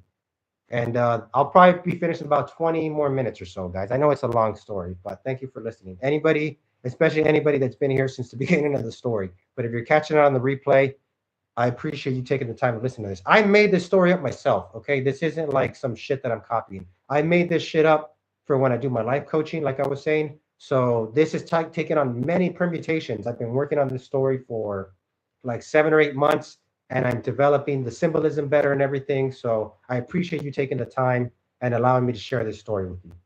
Act 3. Act 3 is known as the reversal, the rebirth, or the return home, okay? Act 3 is you're going to see how this is where the true transformation takes place, okay? The first 2 acts are him becoming in touch with his flaw and like all the flaw stuff. Act 3 is going to actually transform and become the king, origin of a true king. He actually becomes a king in this, okay? So the young knight, he wakes up the next day. The storm has passed. It's still overcast. It's still cold. It's still, it's not officially the end of winter, but it seems to be dying down. But he can still hear thunder. He can still hear beasts out in the distance. He's still in this fucking shitty environment where he could die, okay? Very harsh, very unforgiving, austere environment, okay? He wakes up, he's like, oh shit, oh no. He looks up, he sees that the stream that was blocking his way back to a comfort has dried up. Okay, he's like, oh shit, the stream is gone. He looks over to his left and he's like, oh fuck, the dude is still dead fucking next to me. He's like, holy shit. So he gets a quick fucking reboot or restoration of what was going on, right? Reminder of what was going on the day before. He's like, oh fuck. Oh yeah, I'm out here. I need to get the fuck out of here. There are no wolves here stopping me. There's no stream here stopping me anymore either. This is my chance to go back. And as he gets up to go, he sees the corpse next to him. He's like, oh fuck, that's right. The guy died for me and shit like that, right? And he's like, fuck. And he's like, well, I'm gonna go back, but I need to bury this guy. It's the right thing to do. I need to bury him and give him a proper burial. I can't just leave his fucking dead body here, right? And it's in between him and the traveler is the sword that he did not grab when the traveler tried to hand it to him. So the sword is in between him and the traveler. He's like, okay, I'm going to use the sword to dig a hole so I can bury this dude and I can get back to the village. He picks up the sword, and on the fertile grounds of the once fertile riverbed of the once great stream that blocked his path back, he now begins to dig the grave of the man that saved his life. Okay. As he begins to dig the grave, he's thinking to himself, he's reflecting on what happened and what the traveler said. And the traveler was telling him, like, yeah, man, he was thinking about what the traveler said. He's like, yeah, man, that's crazy that he was following me and that he had my back, and he was saying the thing about the princess, and he was giving me the sword. He's really reflecting. He's like, wow, man, I was going to die. I was going to die, and I would have died if it wasn't for him, you know. And he starts to throw the traveler in. He starts to bury him now. He's got the traveler in the hole, still thinking, reflecting on this. And he's like, I would be dead. This should be me being buried in these fertile riverbed grounds, you know. It's like, but it's not. I have been given a second chance at life. This man had to die so I could have a second chance. He sacrificed himself for me. I need to fucking save the princess because he's the one that's giving me a second chance at life. I'm like, I've been born again, basically. Technically, I died last night. And the only reason I still exist is because of him. He's like, I have to go save the princess because I have to do it for this guy, and because it's the right thing to do. I cannot not do it. I would be a fucking piece of shit if I didn't, you know? He's starting to come to these epiphanies and these conclusions. So he finishes burying the guy, and then he's like, now out of inspired action, as opposed to before, where he was running away from not being perceived a certain way and not wanting to believe a certain thing about himself. Now from inspired action, the boy decides he will go save the princess now, no matter what. And he's still in the harsh environment. He's still got the storm overcast. He can still hear animals out in the distance. He's even more scared than he was before because literally somebody just fucking died because of the wolves. He has a chance to go back. There's nothing blocking him, but he chooses not to go back from a place of inspired action because he has decided that it is the right thing for him to do. Now, this is a very key change. Now you can see why it's called the reversal, right? Act 3. This is a very key change in how he's interacting with his environment. In the first 2 acts, he was being shaped and reacting to his environment. He's not doing that any longer here. I'll get more into that at the end of the act, but pay attention to how he is no longer in reaction or being shaped by his environment. He's making decisions from inspired, a true self, okay? So he finishes burying the fucking dude. He decides he's gonna go. He starts to continue forward with the journey, okay? He's continuing forward with the journey, and it's still scary, whatever. He starts walking toward the dragon's lair. He's got the sword with him now, so now he has a tool. The sword is very key because now he has a tool that he has been given by the traveler so he can face the dragon, which, remember, the dragon is his greatest fear. Yes, he may be scared now in the wilderness and all this, but it's all en route to face his greatest fear, which awaits him in the lair. And now he's been given a tool by the traveler, which is a metaphor, which he's been given basically a way to deal with his greatest fear. But he must first choose to deal with the greatest fear. He cannot use the sword unless he chooses to, and he has chosen to use it from an inspired action place and to do the right thing. So he moves forward. He gets to the dragon's lair. The name of the lair is called the Lair of Uncertainty. He reaches uncertainty, and he starts to walk into the lair. Before he walks into the lair,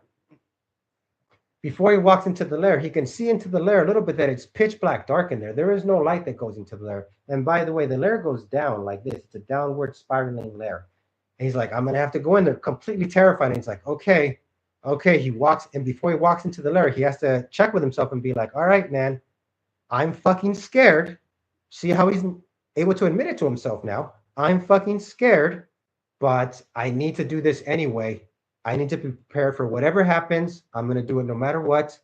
Here we go. And as he walks in and as he does that, the sword begins to light up and shine as he's walking into the cave. After that moment of deciding he's going to act in spite of his fear, in spite of whatever things are pulling at him that are for safety and preservation, he's like, it doesn't matter. I need to do this because it's something that I need to do. He walks into the cave, sword lighting up the darkness. He can see little by little. It's not very bright, but it's bright enough to at least give him 3 meters of visibility. As he's going through the lair, as he's starting to spiral downward, he starts to encounter different obstacles in the lair on the way to the dragon.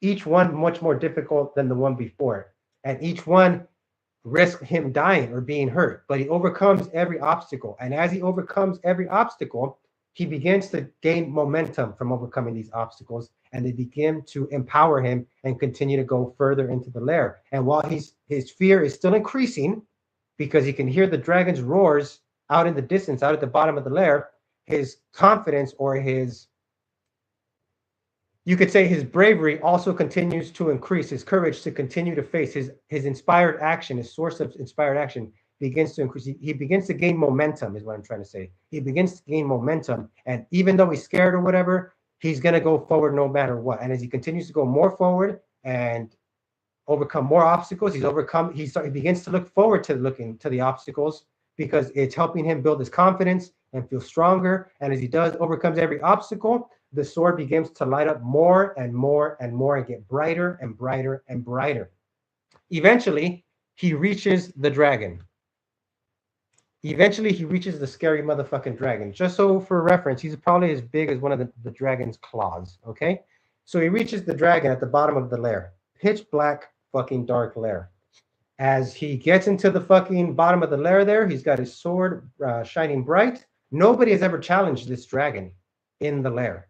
People didn't even know it fucking existed, remember? So it's never been encountered by anybody. So the dragon sees the boy in his fucking lair now, and it pisses the dragon the fuck off. It's very territorial, and it sees him because of the light, you know? The boy is fucking terrified. He's like, holy shit, it's the dragon.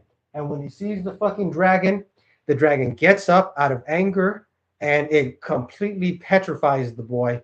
Complete fear. Any momentum he had going forward, any courage he had built up, completely escapes his body in that moment. And the sword completely dims and completely fucking turns off. And the fucking center of the lair goes pitch black dark. The only thing lighting up the lair, as you can see, are the fire inside the dragon's mouth, the redness of its eyes, and some of the fucking external conditions around the dragon. But it's basically a dark lair.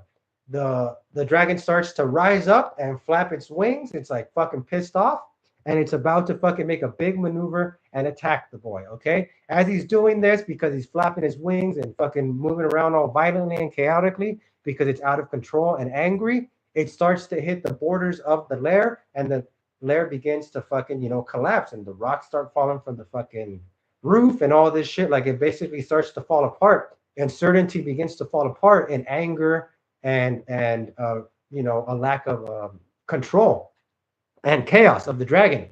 And as this is happening, a piece of the side of the lair rips open. It basically creates a fucking doorway to get the fuck out, and light shines in through that part of the fucking lair. A very small amount of light, but a little bit of light comes in. It's not like it lights up the whole fucking cave, but some light comes in there. And when that breaks open, the knight looks over to the light, and he sees the princess standing right next to the door. And he's like, holy shit. Again, at this point, the dragon is still up in the air and flapping its wings and like getting ready to make its maneuver and eat the boy alive. And the boy yells to the princess. He's like, her name is Destiny. He's like, Princess Destiny, run out, get out of the cave, get out of here, right? And she's like, ah, she begins to run out. Which, by the way, this princess I have here on my wall, that's the princess from the story, but I'll get more to her later. I had this actually made. I had a company out like in New York make it, and it cost me a few $100, but it's like some digital art thing that, anyway. So Destiny runs out into the light, and the boy sees his opportunity to follow Destiny because as he does that, as he sees her run out, the dragon begins to make its big swoop beam maneuver to come back around and kill the boy and eat him, you know? So as the dragon is beginning to do this and do this big swoop around, the princess runs out into Destiny runs into the light and he begins to follow Destiny into the light to get out of uncertainty. The boy does. But before he does, as he takes that first step toward her, he realizes that I can't. I cannot go. I must stay here and fight this dragon. I must fight the dragon because even if I run out, it's going to come out and find her again. So, number one, not only will it find her again, number two, if I stay here and fight it, it will give her more time to escape because the goal at the end of the day is to save Princess Destiny. So, in that moment, he's like, fuck, there's no way I can kill this fucking dragon, but I also can't not fight it. I have to stay here and fight. So he pauses on that step, and he, in that moment, decides he must sacrifice himself to save the princess. He turns back toward the dragon.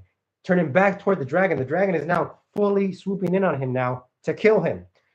As he turns to the dragon and he makes the decision that he will face the dragon despite how fucking terrified he is and knowing that he's going to die, he turns toward the dragon. In that moment of that decision that he makes, the sword lights up the brightest it has ever lit up. And in that moment, as it lights up, it blinds the fucking dragon because it's just like, right? And it blinds the dragon's like, and it pushes the dragon back. As it pushes the dragon back, it falls into the side of the cave, and the cave collapses completely onto the fucking dragon and kills him. Essentially, he's crushed by uncertainty.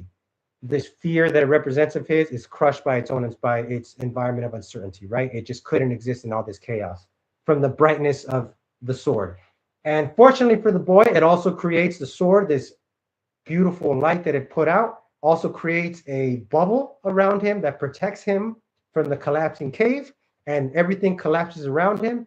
And it protects him, but also by the grace of God, the collapse did not cover up that exit out of the cave, that light, and it's still open. So it kills the dragon. He defeats the dragon through his choice of sacrifice, and he walks into the light to reunite with Destiny. When he reunites with Destiny, the storm has passed. The birds are singing. It's the first day of spring now, and he and Destiny go back to the village. Here's where the story ends. Okay, and this is where we get to the end, where he marries the fucking princess, he marries Destiny, and he ends up becoming king. And the knight, no longer the young knight, he's defeated the dragon. The knight marries the princess, and the knight becomes king one day of his kingdom. Okay, end of story. Let me talk a little bit about the princess before I get into the final pieces here. So the princess, right? This is what I have on my fucking wall back here. So the princess represents, speaking of your pickup journey, guys, or just your journey of becoming a man, or if you've already become a man and you're reflecting on it, whatever it is, what is going to cause us to transform? What is going to push us to transform? Our hero's journey is going to be initiated by something outside of us. We transform for things outside of ourselves. Sure, we can get in touch with ourselves and explore our fucking emotions and blah, blah, blah. And it's good for our own balance so we can be in touch with who we really are and we're not interacting with reality in some false way. Yeah, we do that for ourselves. Sure, cool. But ultimately, we change and we transform for something external to us. And something external to us is what's gonna cause us to transform in the first place. If we're under our own delusion and under our own deception of reality and how reality works and what we think reality is, and we're fucking blind in our own lives, some external agent is gonna come in, wake us up to it, challenge our identity, and then something external of us is gonna force us to transform, and we transform for external things. The princess, or girls in pickup, or whatever it is in life that you're going through this journey of transformation, you're even here at this stream for, that whatever content you're absorbing based around you becoming a better person and becoming more confident or whatever, it's all in the purpose for something external. And I think the princess is a great metaphor because we really do things for our family, for our future wife, for our future kids, for the people around us, for all these reasons. So think of ultimately what for you to really take that inspired action like the boy took in Act 3 is you need something external that you humble yourself to, and then you transform for. And then ultimately, when did the boy transform? Going back to fucking Act 3 now. When the fuck did this fucker transform? Did he transform when he picked up the sword and the guy sacrificed himself for him? Did he transform when he defeated the dragon? Did he finally transform when he got married to the princess and then became the king? Did he transform when he took inspired action? No. He transformed when he decided to sacrifice himself to save the princess, and the sword lit up as bright as it could. The metaphor here being that you will not achieve true transformation for your princess or whatever your external thing is that you're sacrificing or transforming for until you sacrifice yourself to it. Even when he's going into the lair, right? Remember I was saying he's going through the lair and he's overcoming obstacles on his way to the dragon, and he's building his confidence, and the fucking sword gets brighter and brighter. And even earlier when I asked you, if I were to give you everything in life that you wanted right now, what would be left to do? Okay, what would be left to do is the work, is the actual just experience of challenging yourself and overcoming things in life and challenging your identity and learning more about yourself. That's what it's for. That's what, once you have everything, is for. All that's left to do is the fucking work, okay? And when the work gets hard, the only thing that's going to keep you going is if you fully sacrificed yourself to it. Only when you sacrifice yourself will you be able to truly transform. And as you can see through the progression of the fucking hero's journey, it's got this whole becoming self, being challenged. You'll go through resistance. The environment will punish you for not fucking admitting to yourself that there's a flaw. You'll no longer be able to escape the flaw. Eventually, you'll have to admit to yourself that the flaw is there. You'll most likely shall resist, but you'll still be sort of in resistance. Even after you admit to yourself that the flaw is there, you might still be resisting what is you're being called to do. So you can transform. Eventually, you'll see some example in life, maybe from a person, maybe from whatever, that'll show you an example of what it is to do. And then you'll take a decision to take that action out of inspired action, not to fix the flaw so you can get some kind of benefit out of fixing the flaw. Even right now, when you're listening to me, you might be being like, oh yeah, this sounds fucking badass. I want to sacrifice myself so I can get a princess too. I want to like unlock my authentic self too. Yeah, I'll do whatever I need to so I can unlock those things.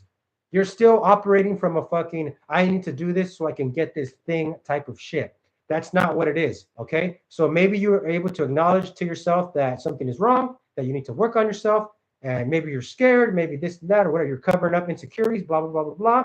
Maybe you're able to admit that to yourself, but you might still be in resistance in the sense that you're still making decisions to transform for superficial, self-preservation, results-oriented reasons. It is until the moment that you fucking finally decide that I don't care what it's going to take, I'm going to sacrifice myself for it because it's the right thing to do, because of the experiences I'm going to create for myself and how that's going to make me live from a more authentic place for me and for the people around me. Okay, you do these things because you are being called to do them and you feel them deep down in your fucking soul that it's the correct thing to do. And of course, I would say more than anything, it's your values, you know? It's your values that you sacrifice yourself for. It's your values that you take inspired action for. And even your values are things why are they called values? They're called values because as you go through these transformations, or as you've been through life, through hard times, you've come to value certain things that got you through those fucking things. And they're things that keep order, and they help, and they have saved you in the past, and they create good benefits in the sense that it allows people to be safe, it allows people to be loved, it allows people to challenge themselves and get through challenges. And these things are the things that we value because they allow us to exist, to live, to experience the world fully as our true fucking selves. And it's our values that we're going to sacrifice for, take inspired action for. As you can see in the story, the boy took inspired action after being somebody sacrificing himself for him, and through an act of bravery. So he developed a true value for bravery and appreciation of another and gratefulness of another human being, and so on and so forth. And from those values, he was able to take inspired action. And because of that value that the traveler showed him, he was able to then sacrifice himself in the same way that the traveler sacrificed himself for him. And that's when he truly transformed. And it's like, that's what we live for, guys.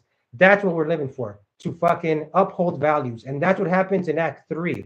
In Act 3, as opposed to Act 1, when the boy is being shaped by his environment. Act 2, he's being challenged by his environment. Act 3, he finally sees the environment as an arena for him to live out his values and take inspired action. So even though he was scared, even though the storm was still there, even though he could still hear monsters in the distance, even beasts in the distance, even though he had this dragon he had to face, even though he had all these obstacles as he was going into the lair, he was still able to face it because he was living to uphold values. So in your own pickup journey and in your own journey in life, remember, we are living for something external to us. Our princess are the values that we live for. When we're screening girls, remember I was talking about how when we're screening a girl, we're screening for motherly qualities, because when a baby is born, when your kid is born, it's her job. It's literally only the mom can do it. The dad can't even imprint on the kid until the kid goes into phase 2 of its life stages, which that begins at around like 1.5, 2 years old. So the first year and a half, and even when the baby is inside the mother, even inside the mother, my friends, your mother's trying to create the safest environment for you so you can fucking gestate and be born to begin with. And she continues these motherly qualities of taking care of herself and you and being nurturing and all that. She continues these motherly qualities even after you're born. So that's what we're nurturing for, or that's what we're screening for, is this sense of, this is why we want a nurturing female. And this is why we want the girl to be soft and whatever, like all these feminine qualities that we like, and caring and loving and blah, blah, blah. It ties back to her being a good mother. And these are values that we uphold because we have learned when we were a baby that nurturing behaviors and loving behaviors helped us become comfortable in an environment and learn to trust the world and so on and so forth. You see how we develop those values there. And in each phase in life, maybe I'll do another stream where I literally break down all the fucking stages in fucking life, the psychosocial stages and what we need in each stage, because it changes. It completely changes. And it's like we start a little journey in each fucking phase, But during each phase, we get certain needs met, and then we begin to value how we got those needs met. And these are the values that we push forward into the future and that we live for. So if you're being a fucking douche, if you're being a liar, if you're being deceptive, yeah, the dragon, man. Thanks, young villain. Yeah, man. Yeah, I'm going to say the first thing we're going to have to do for you to get in touch with your authentic selves and get out of this validation loop and shit like that and take inspired action is to get in touch with your values and figure out what the fuck those are, I actually have a whole thing I do when I coach, where I go over people's values with them and everything.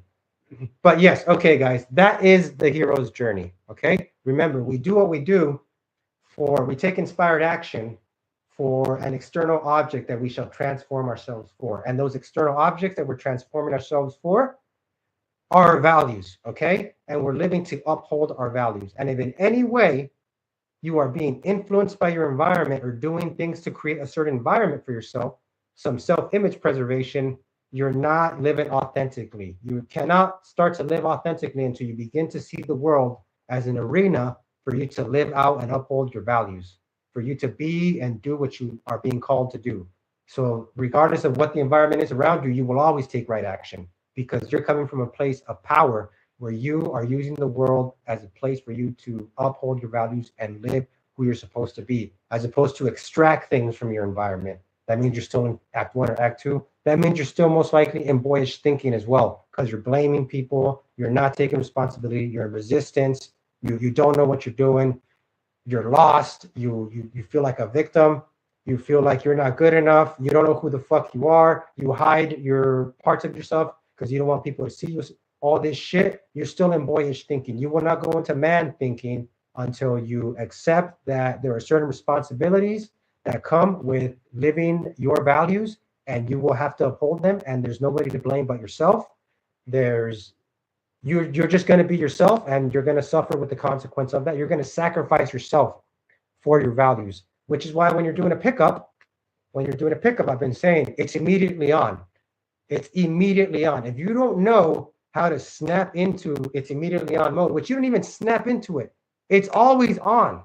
As you're walking around and you're in, like I've been telling you guys, I feel connected to chicks all the time because I'm always on. I can literally just turn and face a chick and look at her and it's on. You know what I mean? It's on. Either she's into me or not. I can feel where she's into me now. We can be in this good energy and we're up and we're living our values. We're just like feeling good together and having fun. And it becomes a more long-term thing. Start looking at her motherly qualities and her relationship qualities, and then your qualities as a father. It starts turning into all these things as a good fucking boyfriend and husband and blah, blah, blah. But we're basically living to reinforce values and love each other and da, da, da, da, da, da. Yeah, I'm aware of Joseph Campbell's our model, but his model is different. I'm very aware of it. Yeah, I don't really like it though. I feel like it's a bit too complex.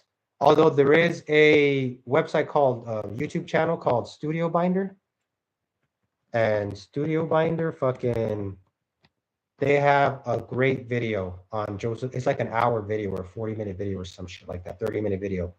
Them breaking down the hero's journey, you know, and like all the technical aspects of it. You could also look at the three-act structure. I'm a fan of Robert McKee. He wrote he wrote Story, where he breaks out the three acts. His model is very similar to mine. Mine is a little bit different than his, but I would say I'm more like Robert McKee's three-act structure. While Joseph Campbell, he also follows the three-act structure, but he uses the hero's journey template. Robert McKee also follows a hero's journey template, but it's more about the acts. You know, he's more, I guess, in a sense, more technical. He also does a fucking great fucking podcast if you're interested in Robert McKee with Rich Roll. I believe his name is Rich Roll. So look up Rich Roll and look up Robert McKee, and it's like a 2-hour fucking podcast or whatever the fuck it is. But it's a great breakdown of the three-act structure.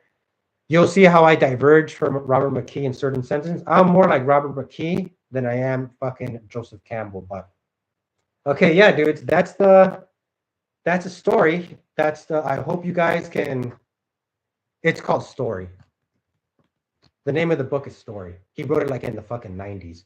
I heard he's working on Story 2 in the 30 years since he wrote it. I heard about this like maybe last year, but he hasn't fucking put it out. You know what?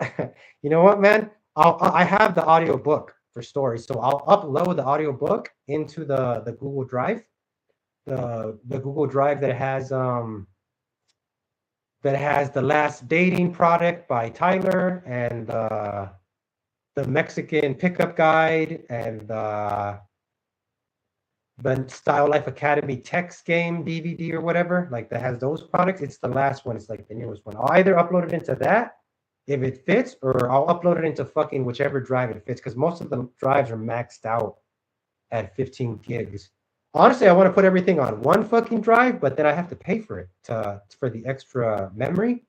And I'm just not making enough money right now to be fucking paying for a single drive. So until I can start making enough money, then I'll put them all on one drive. But for now, I'll put Story, the audiobook, on, I want to say drive 6, drive 5. I don't know. One of those fucking drives, you know? And you can once I decide which drive to put it on, I'll go into the comments of this video and I'll write like it's in this one, you know? And of course, anybody that wants access to the drives, you have to be in the live stream to ask me for it, guys. I've had maybe 5 or 6 people request access to the drive and they weren't on the live stream. You know, it's like you're gonna have to come on the live stream. If you're catching a replay, I mean, I don't know. Maybe I'll give it to you if you're catching the replay. But essentially, you have to come from the fucking stream, okay? What I guess if it's on the replay too. In the drive is your favorite or the one that you suggest the most? My favorite one? Fuck, man. I don't even know, bro. Let me look real quick. I don't even know what's on the fucking drive, you know? I know which one is not my favorite. My least favorite is the Style Life, the Neil Strauss one. The Annihilation Method. That's my least favorite one. Just because I don't like fucking Neil, you know? That dude's a fucking weasel, but let me see what I have on. And I hope I mean, you know what? I've been thinking lately, you know, I need to be careful or more. Yours is Janka. Janka's pretty hard. Yeah, I like Janka. I would say the most entertaining product is the Pickup Artist by Mystery, that audiobook. It's very entertaining. I like listening to it. I don't really watch it anymore, but I would say the one that I feel like most like my mind blown by is probably the Ross Jeffrey shit. Yeah, Pickup Artist is by Mystery, but that's my most entertaining one. But I don't know if I would say it's my favorite art. I like the Joe Natural interview with Brad P. I think that's awesome as well. And that's only like 20 minutes. I like the Tynan. I think I have Tynan on here. Yeah, Make Her Chase You by Tynan. That's really good. That's on the second drive. Mm, I like the Vin DiCarlo shit a lot. I like the Tristan Tate and Andrew Tate shit. Their shit is pretty good. Oh yeah, my favorite stuff is the Jeffy infield. That's my favorite. I like watching Jeffy's text funnel stuff and then his infield because he's the most like me. I feel like Jeffy is basically at the pinnacle of achieving full mastery in the sense of like being your full self. Because once you achieve your full self, you're in pumps, the state pump mode, I don't give a fuck mode 24/7. You know, like you're in state all the time. This whole thing about this whole thing about the mm, going through a process to get yourself into state, that's I wouldn't say that's bullshit, but it's like it shows that you're still not completed your transformation. Like you should always be in state. Is the original mystery method legit? It seemed like clips put together. Are you saying the infield or the actual 2005, like where he breaks the shit down, like the seminar? Yeah, I would say Jeffy is the best verbal, just like technical. I would say Owen is better at escalation and just like immediately being on right from the beginning. Because, but Owen has to get to that point. Owen has to get it. Oh, the 2005 seminar. I haven't watched them in a while, man. I would say I didn't mind them. Yeah, I like Mystery Method, but I think Mystery is the only thing with Mystery is he has a lot of ego, man. Mystery comes from a place of heavy, heavy fucking, man. Like everything I was talking about in the beginning of the story where the boy's trying to maintain a self-image and fucking blah blah blah. Mystery is huge on ego. I don't know about currently Mystery, but I'm talking about 2005 Mystery. He was overcome by ego, bro. He would even in his appearance, he would dress in all black.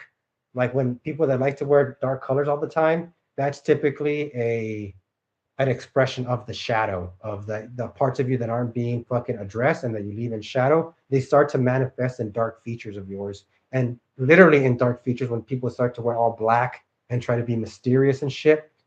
A great example for this is Gollum. Gollum. So if you're in a validation loop, you're like Gollum. I haven't seen Lord of the Rings, but my understanding is that Gollum is like this frail, disgusting little creature, and he's miserable.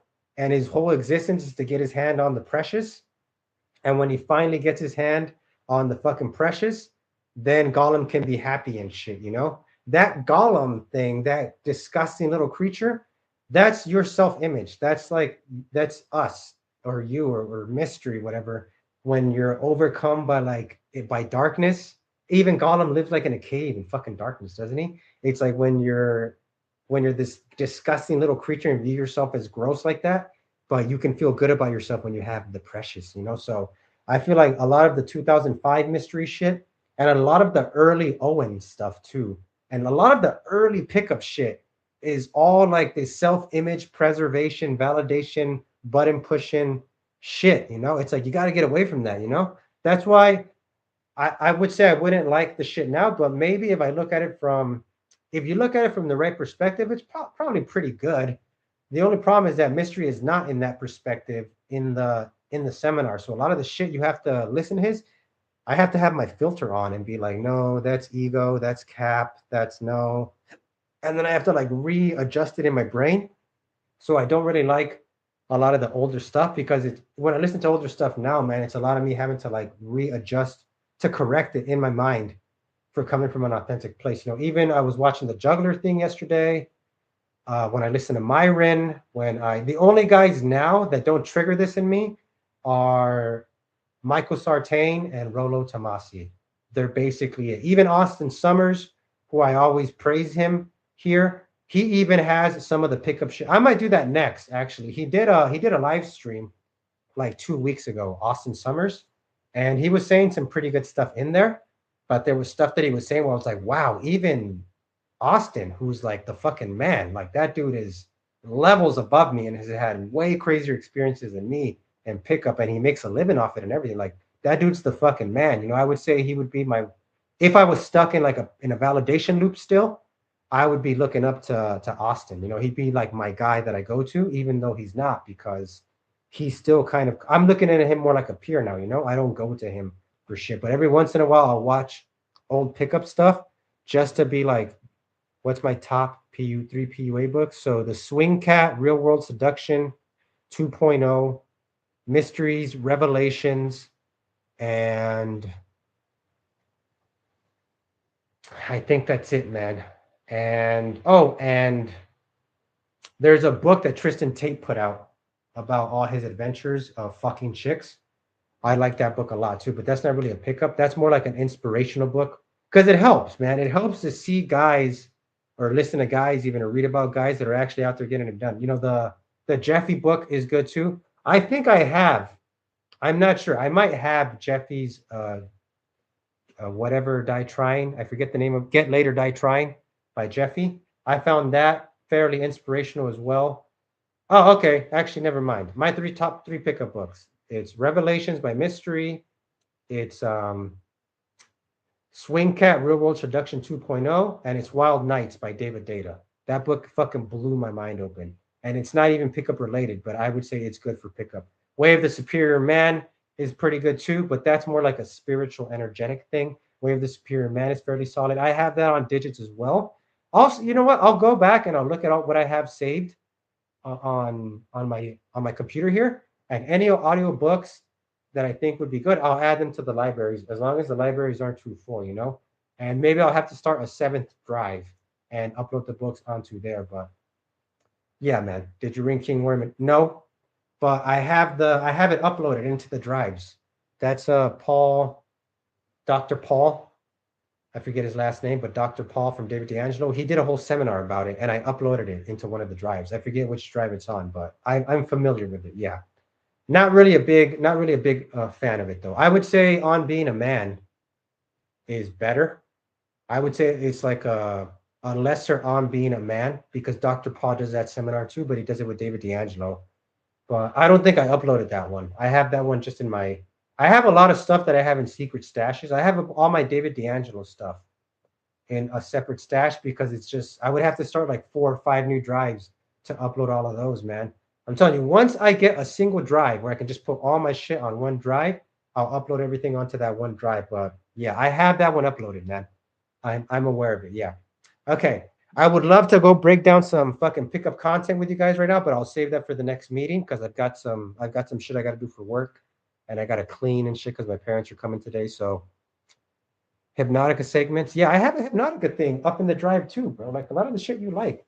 Let me just kind of let you guys know what this setup here. I'm gonna maybe start streaming from here, and then out in the kitchen where you can see the fucking the scenery, you know, the view. But here I have my 3 skateboards. You can see it's these are all, I found these from around the world. They're all old school decks. I had to spend probably like $200 on each one of these decks, and it's just the deck. It's just the deck and grip. I spent like 200. Deck cost like $50 because I had to get these special ones. This deck right here in particular, you can see is a wizard. It used to be a blank, like there was no image on it, and then I got in a fight with this wizard and I trapped it inside the deck. So it's trying to get out. You can see him trying to get out of the deck, but that's a really cool deck. I've got the alien Jesus cat coming out of a UFO with 2 cherubim cats worshiping it, and then it's got a bunch of aliens partying underneath him. This one is fucking wild. This is a great image. Then I've got the smiley face with like the skull behind it and shit like that. But I've got my skateboards here. I've got my mics for when I start my podcast. Yeah, I've got the princess to always remind that we transform for things outside of us. You guys know what I have it for now that I've gone through the whole story, you know. I've got the dragon. I've got the dragon mirror. It's got a fucking dragon around it here. It's a green dragon because my spirit animal is the fucking dragon. I thought it was the lion for the longest time, but I found out it's the dragon because I started seeing a dragon in my conscious life, and I still sometimes see it when I'm laying in bed at night and I'll stare into the ceiling and I'll just see a fucking dragon manifest. Like I'll see the side of the dragon going like this. And for the longest time, I didn't know what it was, but it's a green dragon. And a green dragon, because there are different colored dragons represent different things, the green colored dragon represents transformation. So it makes sense that I have the fucking dragon here, you know? I actually do my life coaching, my mentoring. I do it. This is my setup for the life coaching. Then I've got the guitar. When I used to be in a band or whatever, I've got the princess, I've got the dragon. It's also a mirror because I also tend to think of the universe as a mirror. So the transformation of the dragon, the mirror of the fucking, it's a mirror, like it's all a metaphor, analogous. I've got the mics here for when I start. I'm going to be starting a podcast once I start traveling, if I can soon. And whenever I meet chicks while I'm out, I'm going to do a podcast. And obviously, the blue mic is for me, and the pink mic is for the girl. And then I've got this candle that's lit here. And the candle is supposed to be, you light a candle when you meet with somebody to represent their divine spark and to their spirit and to in homage to them in respect to the person's energy and spirit and authenticity and everything. So I've got the candle for that, you know. So that's my whole setup back here, and it's the whole setup is just like to be inspirational and just like I'm out there in the world doing things. I'm out there skating, playing music, doing podcasts, and some stuff here for transformation, blah blah blah, and then to light for your spark. So that's why I have this set up here. So if you ever see me streaming from here, that's what all this shit means. Once I leave, once I start traveling again, I don't know how much of this shit I'm not going to really have a lot of this shit in me. I don't know how I'm going to set stuff up, but I'm thinking of, I do like when I'm out in the kitchen and it's got the window behind me and you can see the view. So I'm thinking for my setups in the future, I might just set up where like, and then I like how my shadow, my silhouette is in the side and you can't really see my face. It gives it like a, I don't know, just gives it an effect. And there are really nobody that streams with that kind of background, you know? So I'm thinking about buying a light and then I'll put a light and then turning, the lights off in the room that I'm in, and then putting a light that shines up a part of the fucking wall behind me. And then on the wall, I could put like posters or something that I have to buy. But I'm still thinking about what my setup's going to be as I continue to stream further. And then I'm also just thinking about what I'm even going to talk about during these streams, dudes. But all right, I appreciate you guys coming through. I mean, young villain, you're the really only one interacting with me right now. Is there anything you want to say, like you want to ask me or just say before I go? And then one other thing I want to say too, there's been some dude. I'm finally starting to get comments on my streams, like on the replays, and there's some dude in the stream that's been talking shit, or in the comments talking shit, and he's saying, "Oh yeah, man, I hope you like the story too." Tell you that story is months and months of me refining it. And in the beginning, the story was nothing like that. In the beginning, I didn't have a way that he beat the dragon. I would just say, and then he defeats the dragon, and he didn't have a sword in the beginning, like all the symbolism for the sword, the symbolism for the princess. I had none of that. I didn't have a name for the princess. You see that the name is Princess Destiny, right? And he had to follow destiny into the light. Yeah, yeah, man. Well, thank you, man. But it's from a lot of practice, bro. It's from a lot of practice. I appreciate it. And fuck, like, if the story was good or not, I hope it was like interesting or not. Like, I'm glad that it's interesting and it's well put together. But just like, I hope it helped you see what I'm talking about, like all the fucking symbolism and all that shit. Ultimately, it's for the authentic self. That's the journey of the. Yeah, thanks, man. Thanks, Vulcan. I don't know how many people of you are in here, but I appreciate you guys here, man. I like streaming, dudes. I honestly want to stay on. I feel like doing like a 5 or 6 hour stream every time I fucking stream, dudes. I have to like cut myself off. Ah, interesting. The dragon is the dark forces. Yeah, man. So your goals, I would say a better way I mean, if that's the word that works for you, but it works for me to look at as values, because the goal is still very results oriented. And if you're living for results, you're not living for yourself. You're operating through a shell that can only be satisfied or full when fulfilled when you get results. So goals are results oriented. I would say live for experiences and have the best experiences we can possible. But values are what we live for. And where do our values come from? They come from values that people have passed on to us when they treated us well, or from when we're going through hard times in life, and a certain way of thinking or action that we took got us through it. We value those things because values come through trial and fire. Uh, they're You could have values like stuff you care about because people have always told you to care about those things. But like for instance, in my own journey, I was pretty bad when I was 18 to like 22, 23. I was a real bad bad person. I was very, even into like my late 20s, honestly, where I was very out of control and just like overly expressive and didn't give a fuck and very, what's the word? Very harsh, or I can't remember what the word is, but like I just had a very strong, unpleasant energy because I wasn't considerate of other people. And I was just like, me. And I would just be like, dude, I would be screaming. I would be hanging out in a restaurant with my friends, talking like this, like as loud as I possibly could, yelling pussy and all kinds of bad words and being wild. Oh, yeah, man. No, I am. I'm 43, bro. So I'm an old fuck. Yeah, I'm going to turn 44 in next year, but I just turned 43 September 21st, so I'm an old fucking man, bro. I'm 43 and 3 months right now, 43 and 3/12. So, but yeah, man.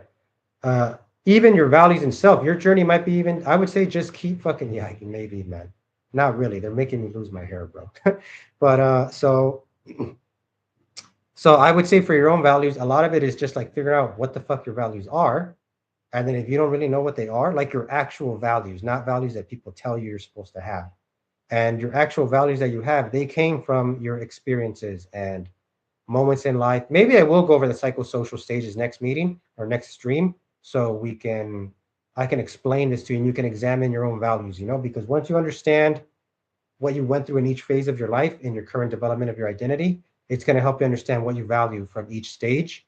And then and typically it's something that other people gave you, so you want to give it to others. You want to uphold those values for others. An external thing is going to cause you to transform and be your authentic self, as opposed to doing it because you're supposed to. Even societal values, bro. Even societal values, the values we have in society, back when we were brutes and barbaric tribes and everything, we weren't born with these values. We learned these values over generations after generation after generation, and what got us through life and allowed us to conquer our environment and continue our lineages. And then that became religions, and you know what I mean? Like, these values aren't there for no reason. Like, they serve a purpose, and literally the name, it's a value because it's something we value because we earned it and we got through some fucking dark time through it. So yeah, man. Okay, dudes, I want to keep streaming, I'm not gonna lie, but I have to fucking go because I've got to fucking do work today. So I appreciate you guys being here. Good to see you, young villain. Good to see you, Vulcan Wolf. I didn't see Bill Usher. Oh yeah, I saw you earlier, Bill Usher. Maybe you left. There's one other guy that's come in here. I can't remember his name, but there are four of you that I'm aware of that have actually commented. So leave a comment, guys. Leave a comment. And even if you're talking shit, like there's a guy currently talking shit to me right now that I curse too much or whatever, I welcome it. Please just make your presence known. Okay. This is an open space for literally anything. Unless you're saying like shit that, will get me banned from YouTube. I don't want to like ruin the experience for everybody else because you're saying fucked up shit. But if you're just like expressing your opinion and keeping it real, please express yourselves. All right, dudes. I will see you in the next one. You guys take care.